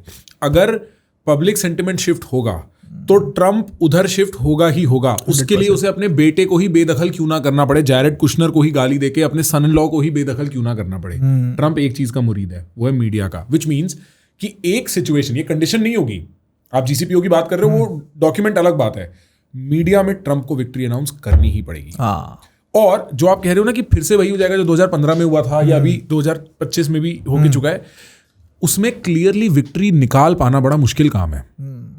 क्योंकि लोग क्या कह रहे हैं हमारे जैसे, तुम साले फिर वही अगले साल कर दोगे। हम कैसे मान लें कि तुम 10 साल कह रहे हो, जून में भी मार के तुमने यही कहा था कि हमने तो इनको तोड़ दिया जी, अब ये नहीं आएंगे, फिर मारना पड़ा तुम्हें 8 महीने बाद। तो लोगों में वो फेथ नहीं आएगा। एंड ट्रंप नीड्स, जो मेरे को लगता है, he needs a strong signal to his people कि वी वन, उसको ये बोलना पड़ेगा, और वो दे नहीं पाएगा अनलेस और until he takes full control of Hormuz. Exactly, दे नहीं पाएगा वो। इसीलिए मेरे को लगता है कि ग्राउंड इन्वेजन इमिनेंट है, क्योंकि इसे खर्ग आइलैंड पकड़ना ही पड़ेगा अपनी पब्लिक को ये कहने के लिए कि देखा हॉर्मुज ले आए और न्यूक्लियर तोड़ दिया। दो चीजें, न्यूक्लियर तोड़ दिया से काम नहीं होगा। मेरे को लगता नहीं नेतन्याहू के इंटरेस्ट में वॉर खत्म करना, वो तो चाहेगा ही नहीं। लास्ट टाइम आपको याद हो, सीज फायर के बाद कुछ इजरायली बॉम्बिंग्स हुई थी, फिर उसने टीवी पे चिल्लाया था ट्रंप नेतन्याहू पे। तो इनके बीच में दरार बढ़ने वाली है। कॉन्ट्रडिक्शंस देखिए, Netanyahu is very very clear. मतलब मुझे अगर कोई बहुत विजनरी क्लियर लीडर लगता है अपने देश के लिए, भाई मेरे देश का इंटरेस्ट फर्स्ट है, मैं नहीं मानता कोई जियोपॉलिटिक्स, दैट इज नेतन्याहू। बहुत क्लियरली वो JCPOA के भी खिलाफ था, वो ईरान से किसी भी तरीके के निगोशिएशंस के लिए भी खिलाफ है और अभी भी स्टैंडिंग कि हमें तो खत्म करना है, हमें तो ख़त्म करना है जी, हम तो बातचीत कर ही नहीं सकते, पॉइंट ही नहीं है बात करने का, और एग्जैक्टली पॉइंट नहीं है। मतलब सर अगर और मैं ईरान भी they are left with nothing यार, वो क्या ही बात, मतलब they want to end this war anyway but not at their conditions, not at the cost कि ये फ्यूचर में ना लड़ पाए, रिजीम चेंज ही हो जाएगा तो फिर मैं क्या ही करूंगा कंडीशंस रख के, राइट। मैं समझता हूँ, देखो इजराइल की सिचुएशन, अगर कल को कोई मेरे को बोले ना कि नहीं करेगा यार पाकिस्तान, अरे नहीं करेगा, हम कह रहे हैं ना, मैं बोलूंगा तुम चुप रहो, तुम्हें नहीं पता यार मेरे कितने भाई बहन मरे इन चक्करों में, क्योंकि इनके पास कोई अपना अस्तित्व नहीं है, आर्टिफिशियल स्टेट है, इनको कश्मीर के चक्कर में इन्होंने कितने लोग, मैं भी ट्रस्ट नहीं करूंगा। If I was Netanyahu I wouldn't trust you saying कि ईरान मान जाएगा। भाई कोई साइन करवा लो, जिस आदमी का अस्तित्व ही तुम्हें खत्म करना है, जिस आदमी का डीपर पर्पस ही तुम्हारी डिस्ट्रक्शन है, एग्जैक्टली तो उस पे आप कैसे कह रहे हो कि उसका मीनिंग हमने छीन लिया यार, कॉन्ट्रैक्ट साइन कर दिया उसने, अब उसकी लाइफ का मीनिंग उसका मीनिंग है ही नहीं, दैट डजंट वर्क। और मेरे को लगता है इजराइल के बड़े बुरे हाल हैं कि इनका बिग डैडी अमेरिका और ट्रंप है, वो इजराइल के बिहाफ पे क्या साइन कर दे इनके हाथ में नहीं है। नहीं, इजराइल के बिग डैडी ये लोग एक टाइम पे हुआ करते थे, अब आप नहीं कह सकते इनको बिग डैडी। रीजन बीइंग, आप थोड़ी सी हिस्ट्री देखिए कि इजराइल ने कॉन्ट्रडिक्ट किया हर जगह। ट्रंप ने निगोशिएशन कराया, इजराइल ने अगले दिन बम मार दिया। Big message it was a big message कि हम नहीं सुन रहे भाई, हमारे इंटरेस्ट फर्स्ट। और इजराइल नेसेट ने सपोर्ट किया उसको, सबसे बड़ा पॉइंट तो ये था, नेसेट ने उसको सपोर्ट किया कि सही है यार, आर इंटरेस्ट फर्स्ट, भले यूएस से कितना पैकेज मिल रहा हो, कितना डिफेंस इक्विपमेंट मिल रहा हो, लेकिन our interest is at first. So वो तैयार हो जाएंगे इस चीज़ के लिए, उनके बिहाफ पे कोई डील कर देगा, आई डोंट थिंक सो, मुझे बहुत मुश्किल लगता है। पर पता है ऑफिशियली फिर भी ये मेंटेन करके रखते हैं, इनको पता है कि देखो ये कर सकते हैं कि एक परसेप्शन क्रिएट करें कि we have won this war, देखो ये कर दिया और फिर एक डील में चले जाएं, ये मतलब हो सकता है। That is I think all three parties have to declare war, हाँ, ये sorry victory, all three parties have to say अपनी पब्लिक को कि हम जीत गए।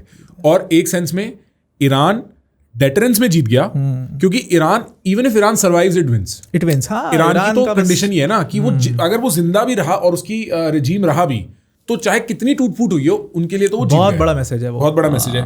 US wins if they get control of strait of Hormuz, और कुछ नहीं है, तो यूएस बाकी सारी चीजों को लेके वो कर सकता है, but Israel only wins if Iran is completely decapitated. ये एग्जैक्टली ये चेस फंसी हुई है। और इसीलिए वो ऑक्टोपस डॉक्ट्रिन ना, पूरा वो इम्प्लीमेंट ही ऑक्टोपस डॉक्ट्रिन, वो इजराइल का डॉक्ट्रिन है एक्चुअली, यूएस का है। मतलब क्या है octopus doctrine is that you cut the head of octopus and उसके सारे विंग्स अपने आप गिर जाएंगे। तो और ये पहली बार नहीं हुआ अभी, ये हसन नसरल्ला को मारा इसने, याया सिनवार को मारा, इस्माइल हानिया को मारा, ये क्या था। और इन सबसे पहले उसने सुलेमानी को मार दिया। अब Qasem Soleimani was a very important figure. Qasem Soleimani was that person जो हिजबुल्ला को भी मैनेज कर रहा था, हमास को भी मैनेज कर रहा था, जो हुदीस को भी मैनेज कर रहा था। वो इनके बीच में एक बहुत बड़ा लिंक था, ईरान का बहुत बड़ा एसेट था कासिम सुलेमानी। उसको क्लियर आउट करते ही वो पूरा जो लिंक है वो टूट गया। जो पूरा फोर फ्रंट वॉर था ईरान का, वो it failed because of Qasem Soleimani, he died. तो पूरा लिंक टूट गया। तो अब हिजबुल्ला अपना सोच रहा है, अपने प्लान्स हैं उनके, हमास के अपने प्लान्स हैं, वो कनेक्शन जो है, एक कोऑर्डिनेटेड अटैक जो है वो खत्म हो गया उधर से। और फिर उसके बाद दे डिकैपिटेटेड। तो वो बहुत अच्छा वहाँ वर्क किया बिकॉज दे वर मिलिशियास। ईरान में वो वर्क नहीं किया और कंप्लीटली फेल्ड। उसका रीज़न था, अच्छा ईरान को आप देखोगे ना, अगर हम एक स्ट्रक्चर की तरह इन्होंने देखा ईरान को कि एक बिल्डिंग है, ठीक है, बीच से एक ब्लॉक हटाया हमने, पूरी बिल्डिंग कोलैप्स हो गई। ऐसा नहीं है, वो एक मैट्रिक्स है जिसमें सब कुछ एक पॉइंट पे आ रहा था सुप्रीम लीडर के पास, बट वो सुप्रीम लीडर तुमने क्लियर आउट कर दिया। बट वो ईरानियन नेशनलिज्म की फीलिंग कहाँ से हटाओगे? वो IRGC की इतनी स्ट्रॉन्ग बैकिंग कैसे हटाओगे? IRGC के एक एक आदमी को तो आप तब तक नहीं मार सकते जब तक you are not boots on ground. I am surprised that the Americans, it feels like इनको नो प्लान्स। नहीं, प्लान्स की बात भी नहीं है भाई। I don't think they understand the Muslim mind. हाँ, नहीं समझते ये लोग, नहीं समझते कि ये लोगों की सॉफ्टवेयर में है जहां पे अगर इनको शहीद होना पड़े ना अपने लिए, ये एग्जैक्टली ना नेशनलिज्म ही नहीं समझते, नहीं समझते नेशनलिज्म। हाँ, नहीं समझते। ये यूएस में बहुत मुझे लगता है कि मिसिंग है ये, पता नहीं क्यों। एक ना सेंस ऑफ नेशनलिज्म जो होती है, जैसे हम इंडिया के लिए फील करते हैं ना, दैट एट एनी कॉस्ट यार देश के साथ कुछ नहीं हो सकता। स्लाइट डिसएग्रीमेंट, क्योंकि इनका सेंस ऑफ नेशनलिज्म भी बहुत तगड़ा है सर। कुछ मुझे लगता है कि जो इनके टॉप लीडरशिप है ट्रम्प टाइप की, वो उनका सेंस ऑफ नेशनलिज्म जो है, वो जो प्रमोट करते हैं और जो वो फील करते हैं, वो दोनों में बहुत मैं तो बहुत अमेरिकन मिलिट्री के साथ उठा बैठा हूँ, क्योंकि मेरे कॉलेज में मेरे बहुत दोस्त जो थे वो एक्स मिलिट्री थे, और इजरायली और अमेरिकन दोनों, क्योंकि इनके यहाँ जवानी में 17-18 साल की उम्र में हो जाता है, कॉन्ट्रैक्ट रहता है। अमेरिका में तो कॉन्ट्रैक्चुअल है, ऐसा नहीं है हमारे यहाँ की लाइफ लॉन्ग, और वहाँ पे कंस्क्रिप्शन है कि 2-3 साल तो आपको करना है। तो ये सब 22-23-24 साल के होते हैं, फिर यूनिवर्सिटी आते हैं। और मैं इनके साथ बैठा हूँ सर, मैं आपको बता सकता हूँ कि इनका sense of nationalism, Israeli sense of nationalism, मैंने टॉप सेंस ऑफ नेशनलिज्म देखा है कि मैं कुछ भी कर दूंगा, उसका रीजन है, उसका रीजन है। अमेरिकन सेंस ऑफ नेशनलिज्म, इनकी तो घुट्टी जो है ना, जो इनको अमेरिकन रखती है, वो इनकी नेशनलिज्म है, पेट्रियोटिक, वो land of the free, home of the brave, ये जो इनका वो है।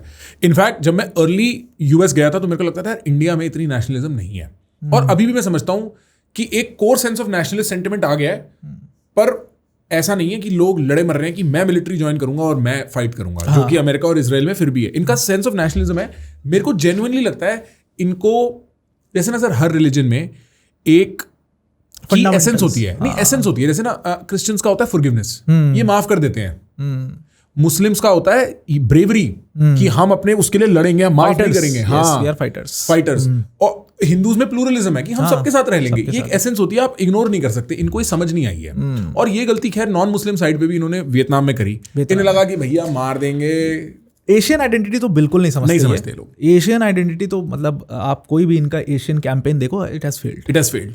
और ये शुरू से 60 से चाह भी यही रहे हैं कि रशिया और सोवियत, उस टाइम रशिया सोवियत होता था, और चाइना का जो कंट्रोल है, पहले कम्युनिस्ट था वो, अब बेल्ट एंड रोड और इंफ्रास्ट्रक्चरल है, इसे किसी तरीके से कंटेन कर दें, इसे किसी तरीके से कंटेन कर दें। Yes exactly, that is what they want.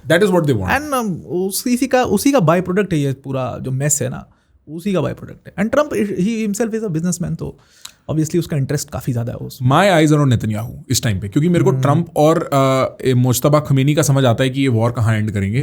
मेरे को नेतन्याहू का नहीं समझ आता कि नेतन्याहू को कैसे ये कॉम्प्रोमाइज की सिचुएशन में लाएंगे किसी भी हाल। And the type of personality he is, हाँ वो बिल्कुल फ्रंट फुट वाला आदमी है वो। You are not, he is on front foot, वो जाएगा नहीं, वो जाएगा नहीं इतनी आसानी से, वो जाएगा नहीं। And he is going to announce something big, मुझे लगता है ऐसा, क्योंकि अभी ईरान की तरफ से स्टेटमेंट आया, अभी I think 3-4 hours back when I was coming, तो ईरान की तरफ से स्टेटमेंट आई, क्या बात कर रहे हो, ये तो ऐसा कुछ नहीं हुआ, कोई नेगोशिएशन नहीं है, सीज फायर का कुछ नहीं है, ये बात ही नहीं हुई है हमारी कोई ऐसा। और क्योंकि इसने डिक्लेयर कर दिया अभी, आई थिंक 4 आवर्स बैक इसने डिक्लेयर कर दिया कि वॉर खत्म हो गया जी, हमारी बात हो रही है और अब सीज फायर है। ईरान ने, ये तो कल ही हो गया था रात को, ईरान ने क्लियरली वो क्लेम हटा दिया कि ऐसा कुछ बात नहीं हुई है। आई थिंक कि उसमें बेंजामिन नेतन्याहू का एक बहुत बड़ा रोल रहने वाला है कि भाई क्यों बेइज्जती करा रहे हो, इतने हद तक जा चुके हैं, अब तो खत्म करो। हाँ, क्यों बेइज्जती करा रहे हो ये सीज फायर का।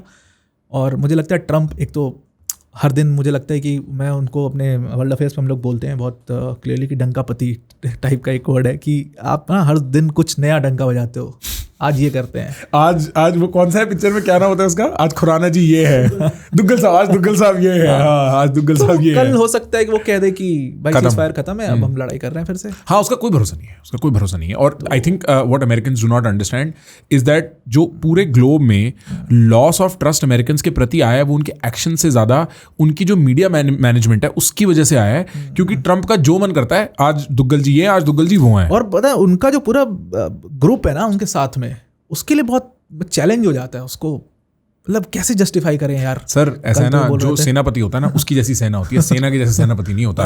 अब उसने जैसे ना हम स्टार्टअप्स वगैरह में कहते हैं ना कि आप कल्चर सेट करते हो ऑर्गेनाइजेशन का, उसने कल्चर ये सेट किया गुंडइयों वाला। हाँ, पूरा गैंग ऑफ गूंस, पूरा बिल्डर है वो। आप समझो हम नॉर्थ इंडिया से, हमें पता है बिल्डर कैसे रहते हैं। अब एक बिल्डर आदमी अगर देश चलाएगा तो वो फिर प्लॉट की बात तो करेगा ही ना, उसको भी तो पता है कि कितने स्क्वायर मीटर काटना है। वो डैमेज कंट्रोल मुझे लगता है बहुत मुश्किल है ट्रम्प के लिए, अभी जिस पॉइंट पे आ चुके हैं बहुत मुश्किल है। और अब यहाँ से इंडिया का सफर क्या है, what do you think will happen अगर हमें प्ले आउट करना हो, good case bad case? Now I think कि इंडिया इज, मतलब ये प्रेडिक्शन है अगेन, कितना सही होगा, but India has to play a big role into this crisis, रोकने में। अगर आपने पार्लियामेंट में अनाउंस कर दिया है, पैनिक क्रिएट हो चुका है, नाउ आई थिंक इंडिया अपना डिप्लोमेसी को यूज करेगा दोनों साइड से। डिप्लोमेसी तो यूज करेगा, लेकिन क्या 6 हफ्ते हमारे पास अभी कितना? हाँ, लेकिन the crisis we are seeing is कि देखिए हमारे पास जो रिजर्व्स है, ये अनाउंस करने की जरूरत ही इसीलिए पड़ी है because that is in shambles. Government का एक नोटिफिकेशन आया आई थिंक 3-4 डेज बैक कि अब 14 किलो, सिंपल सा है कि 14 किलो वाला सिलेंडर, उसमें 10 किलो जी अब आपको गैस मिलेगा, है ना। वो क्लियरली बता रहा है प्लांट्स में। एक्चुअली मेरे एक रिलेटिव भी हैं जिनकी अपनी मतलब गैस एजेंसी है, तो उनसे ही मैंने बात की कि मतलब क्या सच में क्राइसिस है या क्या नहीं यार है। प्लांट्स ने सिलेंडर्स जो हैं वो बिल्कुल कम कर दिए हैं, जो 80% कैपेसिटी पे आ गए थे अब हम 60% कैपेसिटी पे आ गए हैं।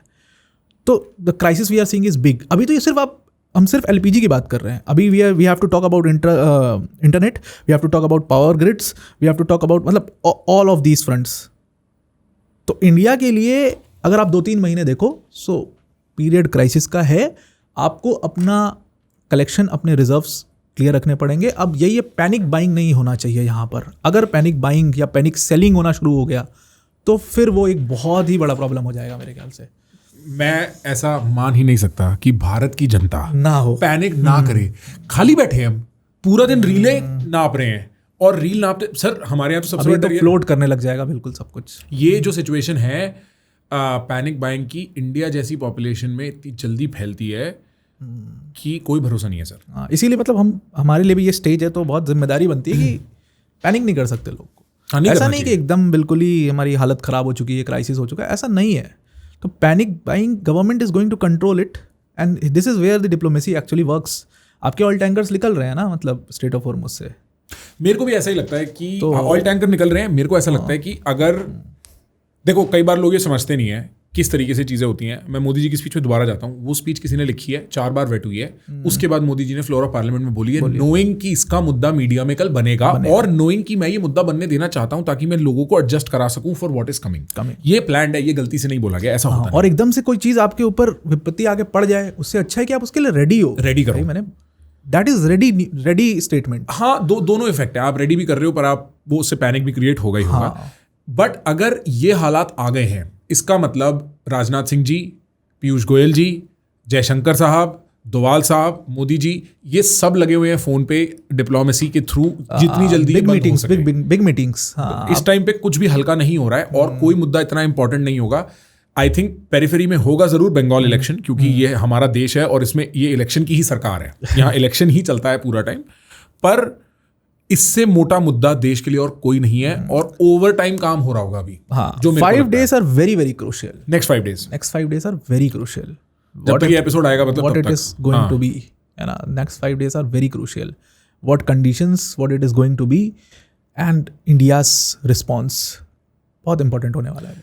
फ्रैंकली मैं अपने दिल पे हाथ रख के ये नहीं कह सकता कि सब ठीक हो जाएगा और कोई श्री कृष्ण का साथ हमारे देश के साथ रहेगा। ये चीज़ें मतलब जब इतनी रियल हो जाती है ना, और स्पेशली जब आप गरीबों का चेहरा देखते हो तो आप इसको ऐसे नहीं फ्रेज कर सकते।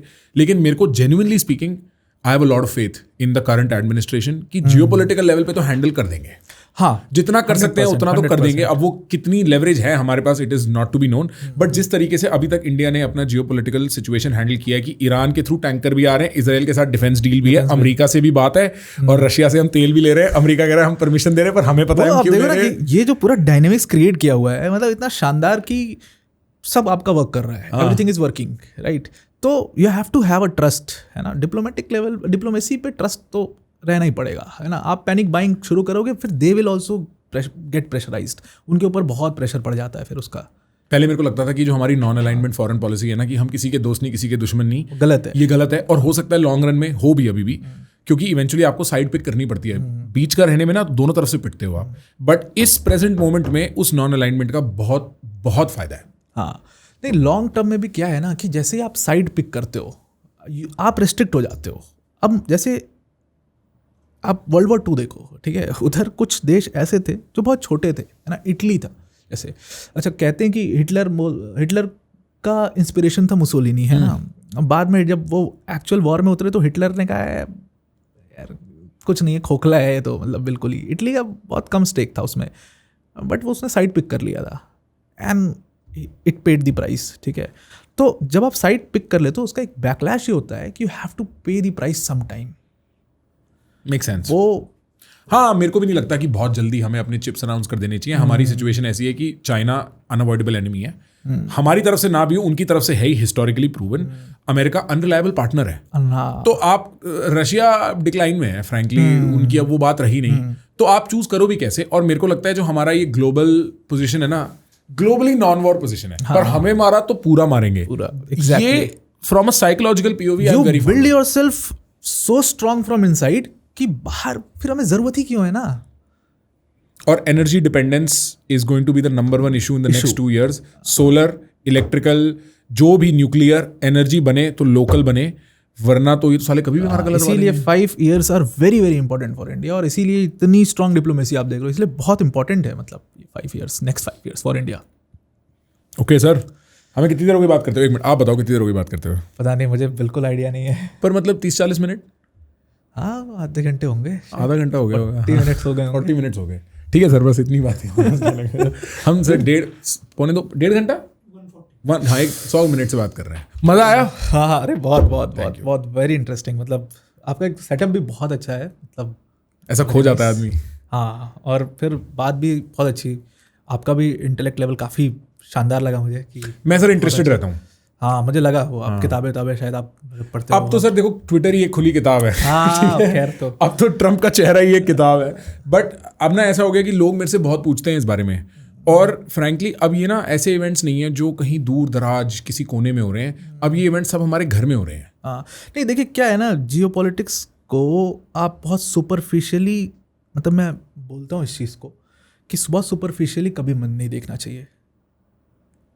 बहुत सुपरफिशियली आप नहीं देख सकते। जैसे मैं कुछ लोगों से बात करता हूँ, कहते हैं अरे जियूज और मुस्लिम्स की लड़ाई है यार, उसमें हमारा क्या है। नहीं नहीं नहीं नहीं नहीं नहीं, हम बहुत सुपरफिशियली आप नहीं देख सकते। अब वो नहीं है बात, अब बहुत एवरीथिंग इज मल्टी-लेयर्ड थिंग है। तो बल्कि मैं तो सजेस्ट ही करता हूँ कि जितनी ज़्यादा आप पढ़ोगे, जितना आप पेपर्स पढ़ो, बल्कि पेपर्स जितना ज़्यादा हम पढ़ेंगे, रिसर्च पेपर्स, बहुत मेरी तो सारी नॉलेज मतलब रिसर्च पेपर से आती है। रिसर्च पेपर से आती है। Actually source, first hand source तो वही रहते हैं सब चीज़ों के। तो मुझे जिन लोगों ने 40 साल 30 साल वहाँ पे काम किया है, तो इवन जो पूरा ये मैं मैट्रिक्स और वो आपको बिल्डिंग ब्लॉक्स वाला था, मैंने पढ़ा ही है कहीं पे, मतलब राइट। हाँ सर, मतलब इट रियली वर्क्स, मतलब मुझे लगता है ऐसा। I agree.